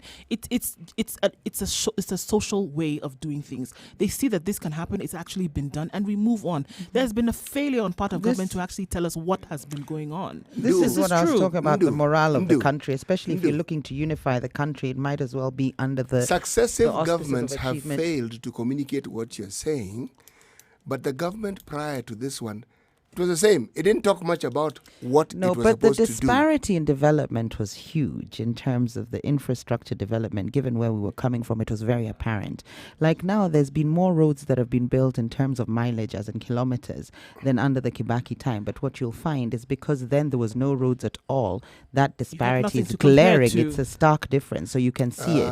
Let's that's. I think I'll. Let's go into that period. So we remember a meeting between the deputy president and some contractors and financiers, and they said we want to work out a way in which it's going to be easier and faster to construct the many kilometers of roads. Have we seen progress on that front? Absolutely. If you speak to people in Northeastern, you have to understand Nairobi is pretty developed. You're not going to see new roads all over the place. Yes, projects in the But Northeastern. you see less potholes. In particular, you know, there are less potholes. You know, when you talk about roads in Northeastern, so we know about, for example, the road between Isiolo going all the way to Moyale that had started earlier before this government. That right? thing No, started. the fact that they finished it probably is at also an independence. achievement. Yes, So it's- where it- are we they- looking at Absolutely. specifically? So and we've they managed to finished complete it. If we look at the road between Garissa going all the way to the top, that's Mandera at the top, right? City, right? So those projects had started. But we were talking about the many other kilometers of roads that are going to be done using PPP. So what's the progress of the implementation of that PPP? If we talk about, because the PPP was the issue, that this is our silver bullet to actually making sure that we accelerate these projects. What, the fact that there was a partnership with Yes, the private sector? that was going to be the No, formula. What development sorry, is spurred on by the building or the putting in place infrastructure. Yeah. Yes. It's not something that is not known. Yeah, so when so- one talks about roads, that's the path they want to follow. Yes. and Sorry, it makes other things simpler What and was your easier. question, though? My Okay, question so- was the implementation. You see, let's not talk about just issues on hot air. The implementation of this was going to be, let's have a PPP. Let's have private sector coming in, and we partner with the government, and so that you private sector can then go and construct more roads across the country. What's the progress of that? Do we know what the progress of that is? Interestingly enough, we without do. without necessarily just saying that we have got roads. Okay. No, So no. give us Okay, tell if we us. look at Garissa County as an example, just look at Garissa County, and Yep. we're looking at what the projects that have been completed. Okay, construction of the Modica Nuno Road, 12 kilometers at the cost of 1.1 billion shillings, completed. Construction of Garissa roads, 3.9 kilometers, 407.6 million shillings, completed. When? Under construction. Well, it's completed. I don't know, but it's completed. It's done. When? Under construction. It's important to know when. Well, during this administration. During this Eric. administration Eric, time. let her continue. All right, go on. There's a report of what we're being told has been completed. Carry on. Well, I don't know if we're going to have the opportunity to actually take a plane and fly down to Garissa. Maybe we can land at the Lodwar Airport and actually see if this has actually been done in CT. Construction of County Road and Link Road, Garissa and Dogo Sankuri, 83% with 3.6 kilometers complete. 480.7 kilometers. Okay, 87% complete of the Nuno Modogashi Road, 135 kilometers at a cost of 7.2 billion shillings. This is not just government work, but inclusive of the PPPs that you had spoken about previously. Right. Periodic maintenance of the junction Madogo Tana River Bridge, 100% complete at a cost of 175 million shillings. Construction of pedestrian crossing over the Tana River, which was an So this is issue just in when the it came area to floods. of Northeast. I'm just giving we you an picked one example area. of Garissa. Yeah. Speak to one area of Garissa. Garissa. Which is I've what I given was you asking. that issue. I was not asking this because I was saying that they haven't done it. I was saying when we are actually coming to score, let's score on specifics. This is the specifics So I'm a giving you. specific And they've issue been of very clear to say this is what we they have said they're gonna completed, do, this is and what is the under progress construction. that we are seeing. Yes, all right? it is there. And now take us to Stadia. You want me to go to Stadia? Stadia falls under what now? Stadiums is just, I don't know whether it's infrastructure or sports or youth. While we're looking for that, let me just say something here. Right.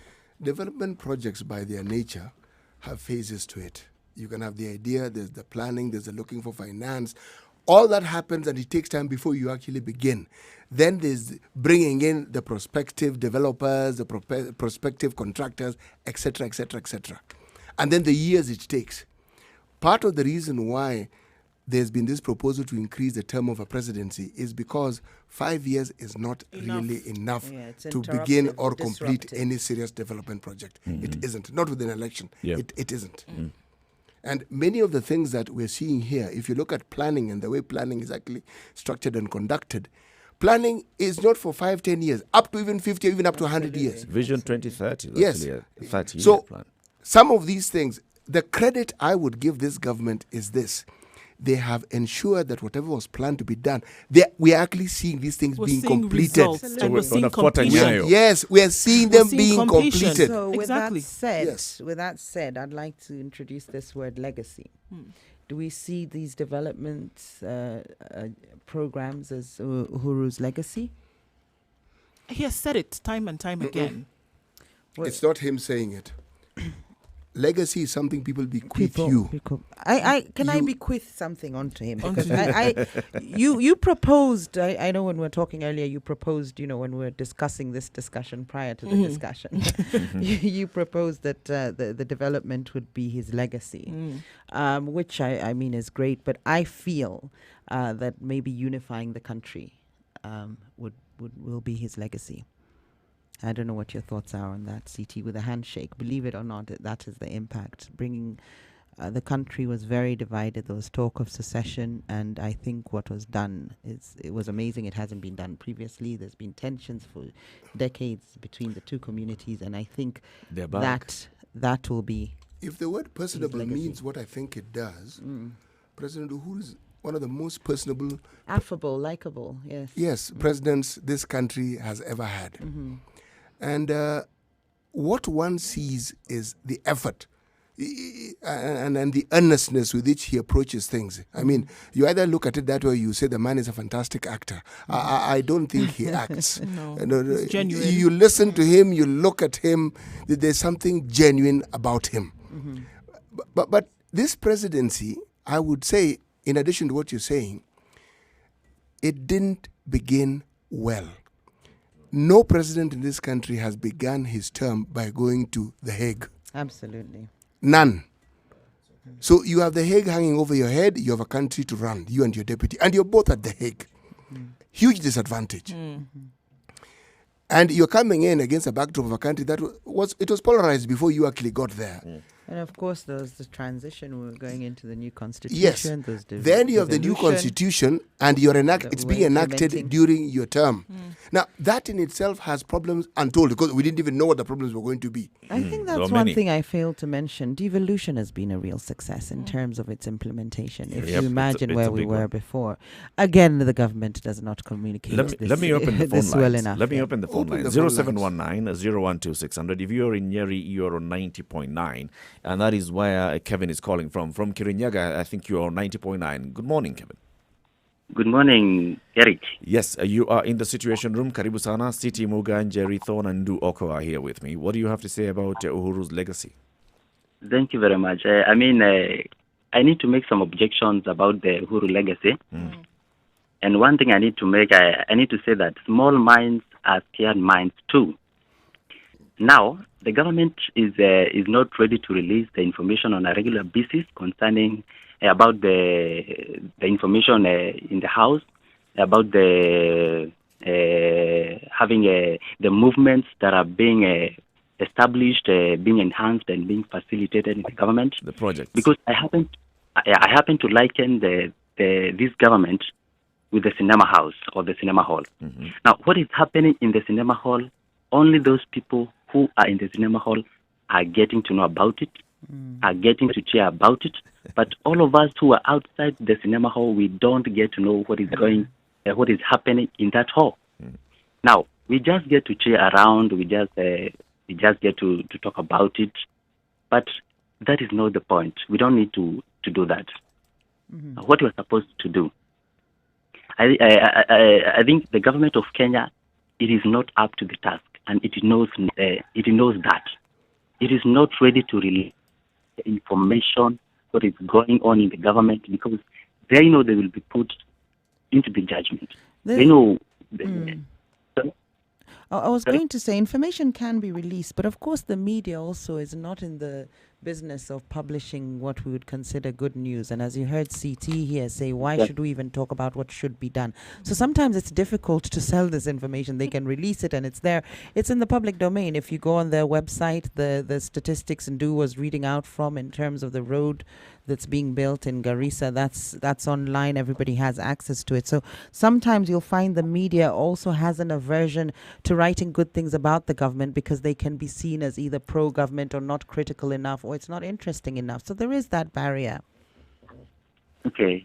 It's not that they're not releasing information because they haven't done well. There's a lot of developments. I mean, look at Huduma centers. If you speak to somebody like my grandmother, I always use her as the cornerstone of my Now she has access to Huduma. for my litmus tests. But there's Huduma centers. There's people enjoying service delivery in the country that is, they never have before. Infrastructure is growing and so on. So yes, they're delivering, but in terms of communicating it, I think there's a few barriers. The media is maybe not putting that across.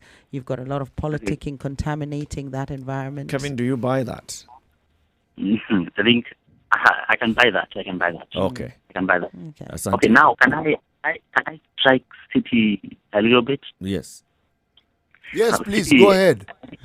I think City said that 5 years are not enough to make a project to come to completion. Yeah. But I think 5 years are more than enough. When you want to take a bite, when you want to eat ugali, you cannot take it fully into your mouth. This is my point. Yeah. Now, if you want to make some project, just start with a little project. Be small so that you can grow big. Incremental. So I think the 5 years for the presidency, I think they are more than enough to make projects and to complete them. I want to thank you for your views, and I would like to agree with you insofar as it would be wonderful if development projects could take a year. Unfortunately, they don't. And they can't. Just the nature of it, because these projects are not for one specific part of the country, they're for the entire country. Just the planning of these things takes years, not a year, years. Getting partners, getting agreements, getting all these things, another some years. So the implementation takes much, much longer for this, what in essence seems simple, to be cascaded to the entire country.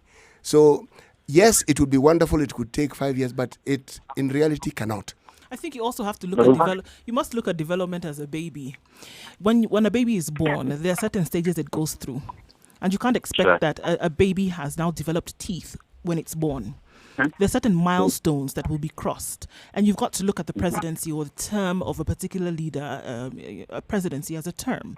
So when they come in, there are certain things that they will begin to do, and you begin to see growth. They'll be able to tick off some things on that checkbox.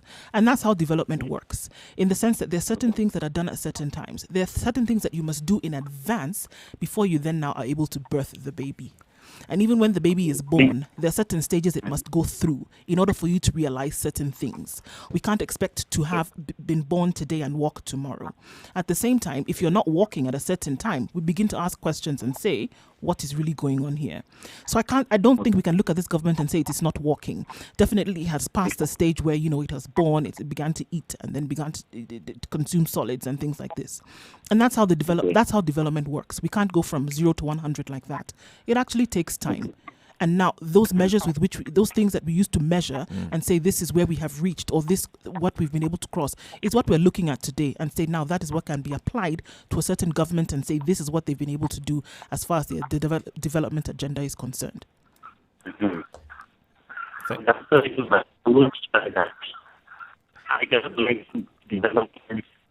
Kevin, your line is actually getting getting out of hand. It's breaking up. It's missing the development agenda. Thank you very much for calling in, Kevin, and thank you for tuning in. This is from 90.9 Nyeri. He's actually calling from Kirinyaga. Thank you very much, Kevin. We'd love to know also what you think. 0719-012-600. That's 0719-012-600. A lot of conversations and comments also coming in on Facebook and Twitter. That's Spice FM KE on Facebook, Spice FM KE on Twitter. The issue is the legacy of Uhuru Kenyatta. Some of these things, ladies and gents, I I think legacy should be what you set out to do, you have actually done it, and you've finished. Not what was started by somebody else that you've come to implement. Not happy accidents. Legacy, not legacy riding is on what you somebody. leave in the hearts and minds of the people. Not necessarily, Eric. It could be either of the things you've mentioned. Your legacy could be you're the person who actually completed what somebody else began. Yes, and that's what your they remember legacy you could also for. be you started this and you completed And it. you started it and you gave it into the hands of somebody Yes, else to but continue. your legacy could also be you started it and you didn't finish it. That could be your legacy of incompletion. Your Yes. legacy is legacy has an emotional aspect to it, and also it's long term. So it's not something we remember briefly. This president did XYZ. Legacy is the hearts and minds. What do you leave imprinted in the hearts and minds of the people? And that's why when we spoke to CT, he was talking about him being an affable, very likable, easygoing person. That's a personality trait. It's not something ordinarily you would associate with talking about what a leader has achieved per se. So all these combined, along with the developments and the feel-good factor that he leaves in you, is your legacy that people will talk about. Let's talk about Mwai Kibaki. What is his legacy? I would say infrastructure. So did he finish the infrastructure? Or did he No, start the no. infrastructure? Kenya is a But he never vast finished region. it. He didn't Alright. finish. So he So never finished. there's infrastructure. He there's started the opening up of infrastructure. banks as well. So the commercialism or commercialization of banks and so on. The idea of apartments coming up. So he created a very conducive environment for businesses and infrastructure. I would say that is Kibaki's legacy. Started something. He opened up political space. Started Oh, something. yes, No, he didn't absolutely. start it. President Moi started that. President Moi is the one who started opening up this so-called political space. Remember, we had a time when you had some comedians called ridiculous. And what made them really popular is how they parodied the president. They're that- MPs now. Yes, yes. So it was something unheard of, unthinkable of. Right. Wouldn't have happened. Think before of a that. situation where the president before President Moi was president, and He think would of a be si- ridiculed in you public. just let your mind roam around that particular Unfathomable. idea. Just think about it. Think about so it. you're right. Yes, Moi did open up the He space. did. He did quite a bit. Contrary to Yes. popular belief in terms he of did. that. That's a very good point, He actually. did quite a yes. bit. He allowed people to speak. Well, he hitherto hadn't allowed Well, within them to reason. There were still limitations. As with most countries in those days, you didn't have. He was beyond many of the liberal- countries of the days. Let's seek the opinion of Solomon, who's calling in from Mombasa this morning. Solomon, good morning. Good morning. What do you think is Uhuru Kenyatta's legacy? The only thing I would say right now, his legacy is just the handshake. In terms of development and everything, that is, for me, I would say, if he wants to finish up everything, he needs to get rid of the corruption, because there is no project that is going to be complete. Because every time there is a project in a country, everybody is looting the money that has been given to that project. So I don't think we are going to see any projects being finished anytime soon. But Solomon, there are those who argue that in the absence of corruption, no project will even be started. CT, careful. Without what? Careful, we don't want Without to be proponents corruption, of no corruption. project will actually be started. There are those who think that way. Yeah, there could be some truth in it, because any project that is going to come in, somebody has to give money to get a tender. So there could be some truth in it. You talk about him stopping corruption. Do you have any ideas, or how do you propose he stops corruption as the president? If I was president, I would do something that is very orthodox. Because first of all, when we look at it, people are looting money in what money has been allocated to development, and whatever is also going to counties is being looted. So first of all, the first thing that this guy could do is to seize funds getting out from the government. They seize the fund and do an audit of every other thing that is going on. They've tried that with the IFMIS system to centralize things. haven't they? Not even to seize. The only money that will be going from the government is only salaries. To stop everything that is going on and look at what has been happening. Even if you look at the judiciary, the debate you were having before you went on break, do we have a body that audits the judiciary? Do we have a body that looks at the cases that have been done? How were they tackled? What were the fines that were given to these people? We don't have those things happening. That's why these people work the way they want. Because nobody is auditing them. Nobody looks at cases critically. No one. No one is looking at the police. When they do the arrest, when do they take people to There's court? a police. Oversight. Right. There's a police oversight, independence complaints commission. It's I called don't know the what it's called. Independent Policing Oversight Authority. Yes. So Yeah, that's to but we complain should about the have- police. That's a complaint. That's a complaint, but we should have a system oversight. where Okay.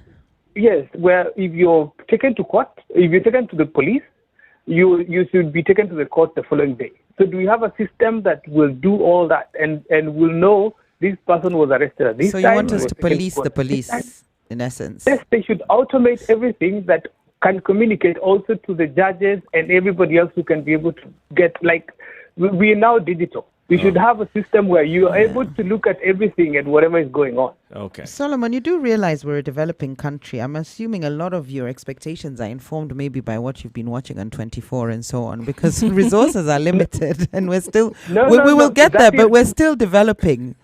Do you know that is where we put ourselves? Because there's so much It's a going. mindset. No, there's and limited they want to funds. be at that level. Yeah, you want to It's stay not even there the so that you funding. don't move. Kenyans are educated. They want to be at that level. They know they can get to that level. But the amount of corruption that is in the country is what is not making us. Look at it right now. We are discussing about road, hospitals, something that we should not be discussing. Kenya, as per now, should not be discussing about roads and schools and all that. We should be now talking about development in terms of IT, research. Those are the things Space, we going should be into talking space, aeronautics, that sort of thing. Thank you. Yes. Thank you Those very are the much. things Kenya should be discussed. Thank you, Solomon. Thank you for calling in from 87.9 in Mombasa. Keep tuning to the Situation Room. Okay, thank you and have a good morning. Have a good day too. Yes, it's 26 minutes to 10 o'clock. The discussion we're having this morning is on Uhuru Kenyatta's legacy, and our telephone number is 0719-012-600. We are taking up your phone calls. Remember, today is the 3rd of September. At 8 p.m. tonight, you get to watch on KTN, KCB Lions Den new season 4 begins tonight. The country's biggest business reality television show is here once again. Excitement, tension, and of course, drama appear everywhere. Find out tonight which bold and determined entrepreneurs from all those who had applied actually across the country made it to the den. This is the Lions Den, KCB Lions Den, season 4 beginning tonight from 8 p.m. Our telephone number again, 0719-012-600. We are taking your calls this morning on Uhuru Kenyatta's legacy. It's 25 minutes to 10. How well do you know your country? Given a chance, where would you go? Not so many places, huh? Would you even know how to get there? Yes? No? Maybe? I don't know. Well, oh ye gallivanters and tourists alike, here is your chance to not only know, but also visit amazing destinations in Kenya with complete recommendations, guides, and tips on accommodation spots, wellness stops, and food joints all over Kenya. How, you ask? Courtesy of the biggest locally targeted tours and travel magazine, Travelog. Travelog is your monthly pull-out magazine in the Standard newspaper every first Thursday of the month. With Travelog, enjoy the beauty of life that Kenya has to offer. Visit exotic and hidden destinations, be part of amazing conservation campaigns and projects as you simply enjoy Kenya. It's our way of putting Kenya on the map. Grab your copy and be aboard the fun wagon as you improve the quality of your local travel experiences. Travelog, Jione Kenya.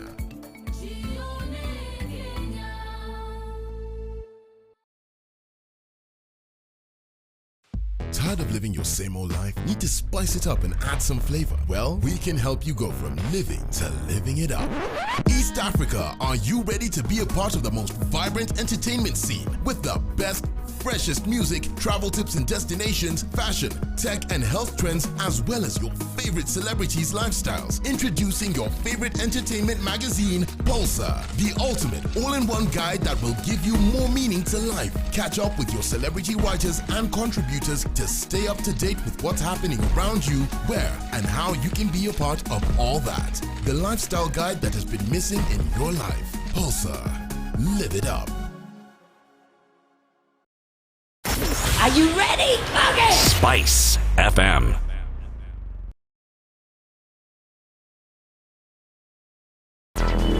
Traffic. All right.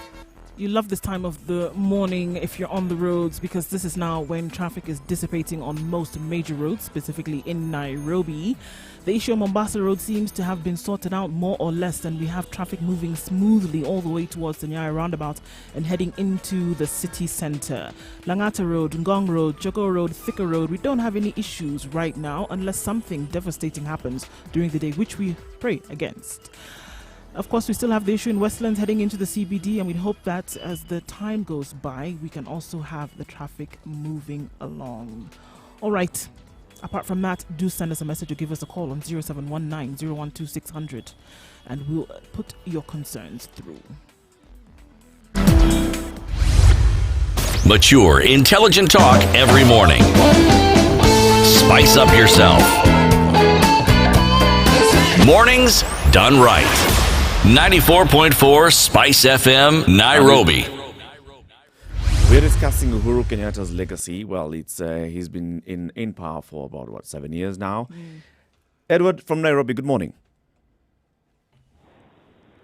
Edward, good morning. Good morning.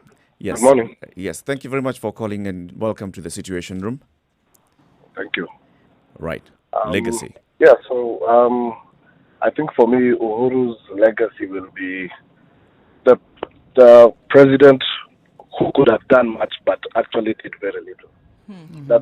That's the legacy that will stay with me, because I think we have to take the background of the man as well. Coming from one of the most powerful families, it was the misconception that was there was that he would not encourage corruption. Mm-hmm. And members of his own family have actually been caught or allegedly been linked with corruption in the Ministry of Health and everywhere else. The other thing is I've seen immediately checked in roads like to their family businesses were the first priorities that were done. Great Rift Valley Lodge, go to the Brookside Farm, roads that were never done that have been done. The road to Great Rift Valley hasn't been fixed, actually. Strange you say that. It's still Maram. No. It was Maram there when I went, and he had been in for a few years. No, he had been in. When you say it was his priority, you need to revisit. He had been in for a few years. Maybe it's now been done. Yeah, but it wasn't a priority. I think I was there 3-4 years ago, and it hadn't been done. The planning has to be done and the financing. So obviously it can't be done the first day. But 3 years into it, it's a road that needs to be done. But at the end of the day, there are more important roads that could have been done that were not done, or that have not been done yet. And so for me, the other thing what I'm looking at is we know there's the constitution part and there's the politics part, where he as an individual, we know how Kenya works.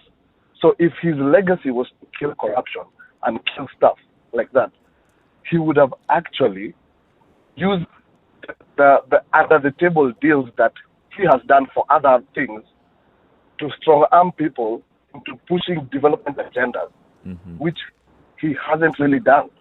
Because he could have easily told guys, look, in the first term, you guys shape up, or in the next election, I will destroy you by sponsoring your competitors. If that's what he really wanted to do. And that's what I'm saying, if he didn't do it, I am very I don't have a lot of hope in the next guys who are going to come.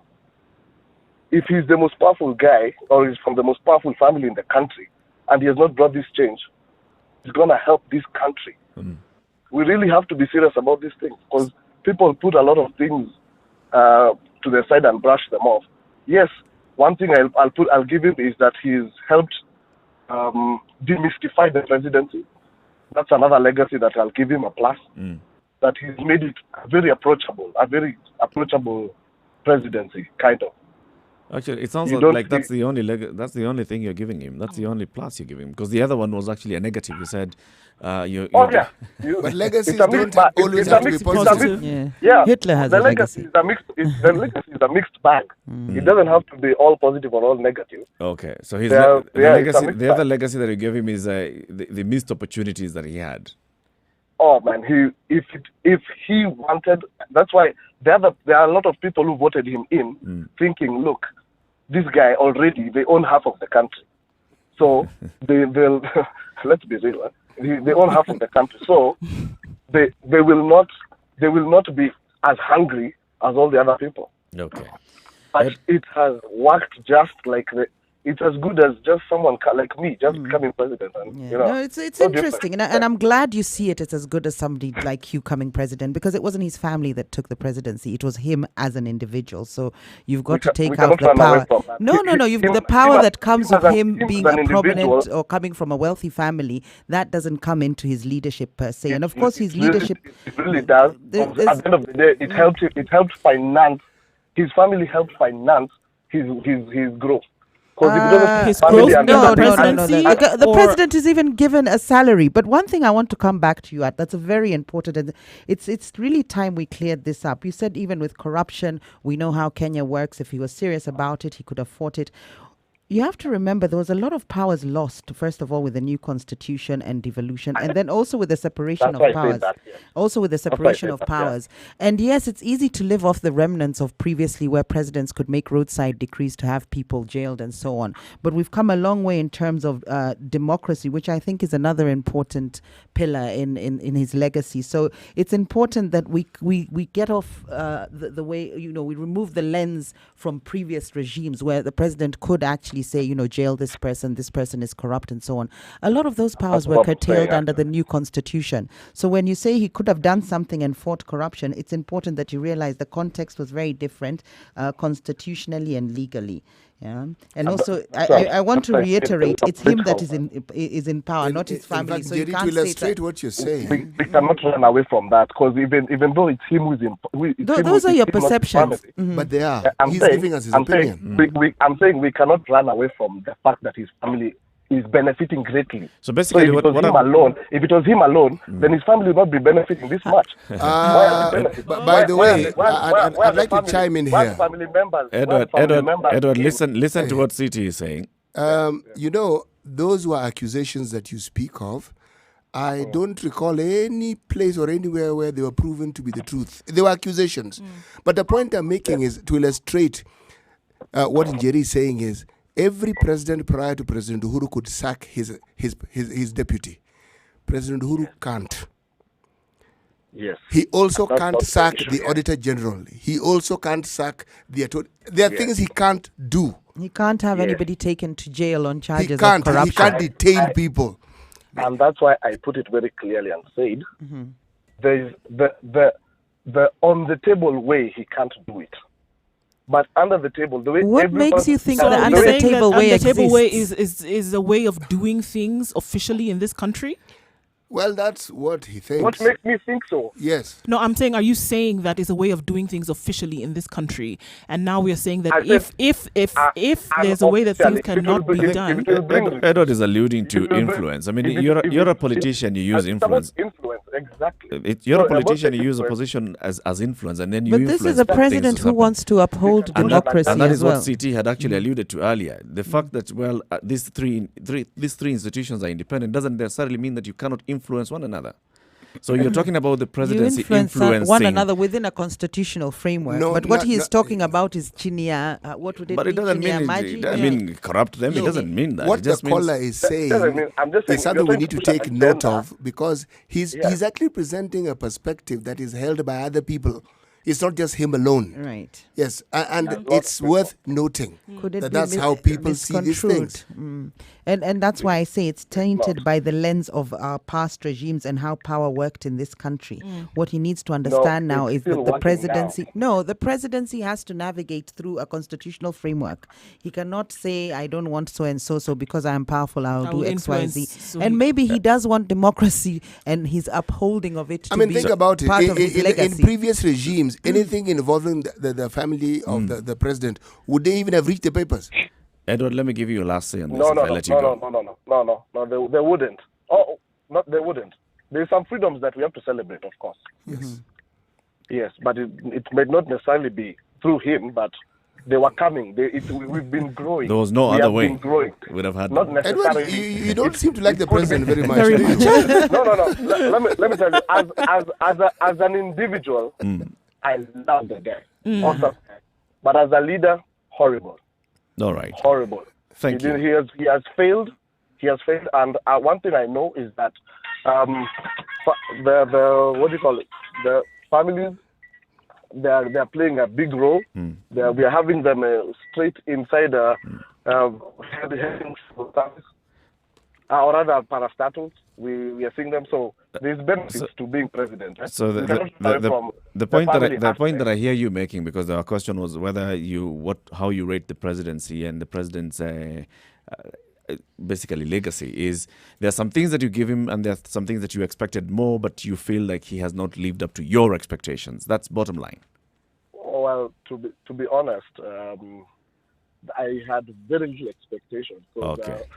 Unlike most people. So you went too But Edward, that is entirely not true. I went. That's me. Edward, I've got to let you go so that I can pick this. Edward, I've got to let you go, Edward, so that I can pick the other callers as well. And thank you very much for your contribution this morning. Thank you for presenting your points in such a huge conviction. I think you're reversing your vehicle. I wish you all the best in your day today. Thank you. Asante, thank you very much. Well, these are perceptions that are across the country, and there are many of them, of course, that are, like Jerry is saying, Eric, people don't speak with such vigor if they didn't have expectations. Yeah, he can't say that his expectations were low. Expressing disappointment, and disappointment by its very nature is a factor of expectations. It's expectation, yes. Yes. But nonetheless, it is important that people say what they think, and it's also important that you remember that he's probably not the only person who has that particular view. Absolutely. 0719-012-600. That's 0719-012-600. You're taking our calls this morning on the president's legacy. He's been in power this is the second term now, since 2013.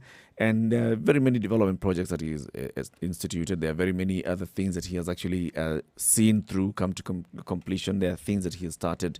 There are things that we've talked about, like the handshake, bringing the country together or forging a united country. That's what he came. The fight against corruption. The fight against corruption, and the renewed fight against corruption, and the vigor with which he's... Ease of doing business, access to government services, which previously were just a thing of, myth, to figure out how does this actually work. Increased access, if I can put a caveat to that. There's the rider, increased access to before 2013? No, we had all that before 2013. No, we didn't. You did not. Centralized under one roof. I know when I was getting my ID around 2009. Not like this. That is not ease of doing business. No. Getting your ID is not No, I'm talking about increase of access to government services. Even ease of doing businesses in terms of now opening a new account, the portals, so and you things can like even this. do things online. There's e-citizen. You Which must was there admit before this was not. came onto power. I don't know why it is we cannot say, look, some of these things existed in the previous government and they've been improved upon. With government issues, no, one I'm not saying person he's cannot recreated be the wheel. The rock star it has been improved upon. Thank you. Yeah. Oh, there's an increase. When we say it's been improved upon, or we're not increase, saying it doesn't mean it did not exist invented previously. the wheel. You are. When you say there's an increase, you're saying it didn't increase. It didn't exist before. Increase. It just means more. Base. Yeah. Actually, it's like we live in different countries. I don't see the increase. I saw this in the previous government. That's where I saw change. You saw it start, yeah. Lots of it, and also this service you speak of, unbelievable. Service you could get, the speed, the efficiency. It was amazing then. So it's better now. Have you used one of the services yes, recently? I have. If you thought it was amazing, then it's new, worse. Improved, with powerful. It's actually worse now. So you're not going to bequeath for you, CT. You're not bequeathing a legacy to the president of having improved services or development. I am not going to determine the around president's the country legacy based on things that I know outside his control. What did you say your take was in terms of his legacy? What mark has he left on If you hadn't interrupted me, you might have actually heard me say it. If I didn't interrupt you, it wouldn't be a show. Don't interrupt again. So let the man now say it. So can you say it now? What is it that you think is Uhuru's legacy? Uhuru's legacy, in my opinion, is simply this. He is a man who has actually shown the rest of the world what it is like to be an African president in the 21st century. That's number one. And what it's like to actually bring about change amidst very, very stiff and rigorous opposition, and how to retain power and to ensure you try to provide services. This is a thankless task because every sector of our economy looks at what benefited them eventually and what benefited them individually, and that's what they consider to be the legacy. But if you're looking at what he has done for the nation, I think Jerry's terminology or description of legacy comes into mind. He actually unified the country. He took a step. Remember, President Kibaki was more or less forced to take a step. It's not as though he chose. Uhuru took a step, something that very, very few presidents on this planet have ever done. Not on this continent, planet. I think when the president exits office, a lot will be said about him. And a lot of the things that he has done will actually come to light.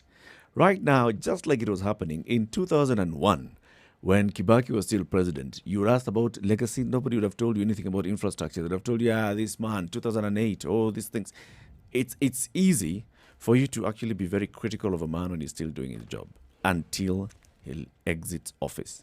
And in fact, there are very many even proverbs that say that, when a cow is still alive, you don't say it has a lot of milk. It produces milk. When it dies, that's when you say, that cow really used to produce a lot of milk. And that's the nature of things. So we'll talk about the president's legacy when he leaves, and it'll be more positive. So right now, yes, we're looking at a scorecard of how far are we scoring him so far. There are things that he has started. There are things that he found that were ongoing. He took them to completion. There are things that have not yet moved anywhere to completion. For example, LAPSSET had been started earlier. We've got the Konza ICT City Technopolis had been started earlier. We haven't seen much movement in those areas. We have seen movement in other areas, for example. We've seen, yes, the oil and the tallow coming into discovering oil, and now we've seen to the point where we've actually sold 200,000 barrels. Somebody else is saying, though, actually 250, but 200,000 barrels of oil we have sold. There are many things that have happened. Some he completed, some he inherited, and he has actually done a good job with them. And then there's the handshake, yes. Plus, let's see what the referendum actually does. Eric, if they push through a referendum, what the referendum actually does to devolution, what the referendum actually does to all those things that we're saying that have been gained. Kindness is often mistaken for weakness.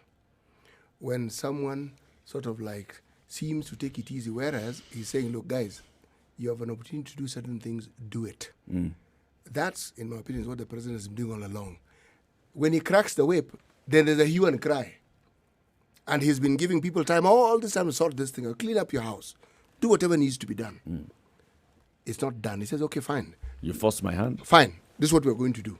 Then there's this huge hue and cry, and suddenly he's the demon. But that's human nature. It's true. It's human nature. So let's take our final phone call, 0719-012-600. That's 0719-012-600. We're discussing the president's legacy, and actually, Ndu Oko had started by counting them one by one. Like, count your blessings, name them one by one. Or you may not get more. Right. How many are you going to get? 4, 5? Well, let's see. But in this case, I think the work that actually has been done has been shrouded by all of this other drama that has taken center stage. And I don't think yes, it's the work that he was supposed to do. It's the work that, that was given to him by the electorate when they said, take this mantle and run with it. It's what he was supposed to do. So perhaps it's not necessary for us in some quarters to applaud him. But I think it counts to what he should or will be remembered by when he does step down in the next few years. But then to be able to say it doesn't mean that the work is finished. It's still ongoing work. It's still for us to see progress. And yes, I think it all chalks up to what we will talk about after 2022 in terms of what he was able to achieve in his presidency with all the people that were surrounding him, his advisors, the technocrats who sat in those particular places. Even if it was work that he inherited, or even if it will be work that he will leave for his successor to continue with. All the same, on the development agenda, in terms of moving up the ladder, there are milestones that have been crossed. And they should be taken into consideration. Is he going to leave us deep in debt? We're already there. He is. He is. Unbearably?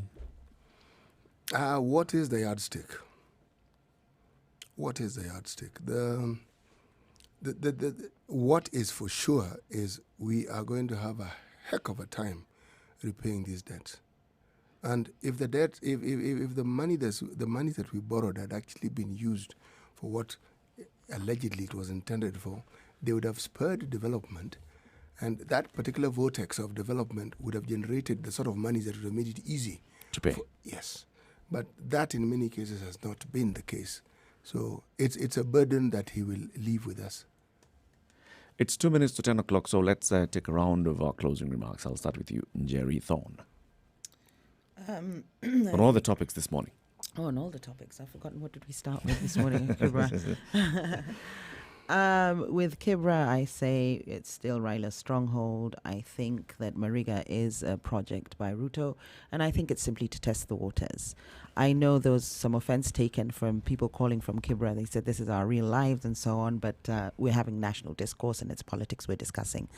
With regards to corruption, I think it's important that we strengthen the legal framework through which the investigators and those prosecuting people found responsible or people who've been partaking in corruption, we need to strengthen those. I gave an example, of course, with regards to the onus being on them to prove where they're living, where they're getting money from. And then now we're talking about the legacy. My take is that Uhuru will be remembered for unifying the country, for fighting corruption, and I think implementing devolution. We overlook that. CT? I agree with everything she said. Everything she said. Everything she said, I agree with. But now I will make my point briefly. Let me start by saying, that's not right. I was going to say, it doesn't sound brief. In summary, let me say this. Yeah. Legacies are tricky things because very often one doesn't take into account what it is the person had to surmount or what they had to deal with in the course of the term of leadership that they had. But a lot of it has to do with the expectation that we have of our leaders, and a lot of this is built by the leaders themselves and the way they present themselves and the way they present themselves as providers of solution. Uhuru has time to present a far better image of himself that will give him a far better legacy. Let's have the discussion in 2 years' time. Good. The work is going on in terms of a legacy for President Uhuru.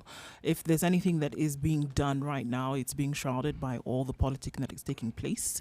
And we'll be able to see maybe a clearer picture when things die down, which unfortunately will only happen when he does step down from this particular position. As far as elections, by-elections taking place in the next 60 plus days, it's clear that, to me now, borrowing the crystal ball from my neighbor, that ODM is going to take the day, regardless of whether it's a fight between ideologies or the individual. It's going to be an ODM win in this case. As far as corruption in the judiciary is concerned, or corruption generally, we're going to have to take a hard stance if we ever want to get rid of this monster. No hard stance, no results, unfortunately. I agree with you. Corruption, we need to fight it in better ways. In Kibra, I think McDonald Mariga will actually put up a strong fight. He may not win it, but it's a good thing for him because he enters there. Who will win? I don't know who all the other candidates are. I'll tell you. I'll tell you when I see all the other candidates. I don't know who the ODM candidate is. I think, yes, ODM's candidate is going to carry the day. And Uhuru Kenyatta's legacy, he's doing a good job. I'd like to score him after he leaves office. Thank you very much for tuning in to the Situation Room this morning. Keep it tuned here because you'll get some very good music between now and 7 o'clock. And then at 7 o'clock, you'll get the adults in the room. That's Kisiangani, Eric, and the Duchess of Ikolomani. Thank you very much for tuning in. Have a good morning.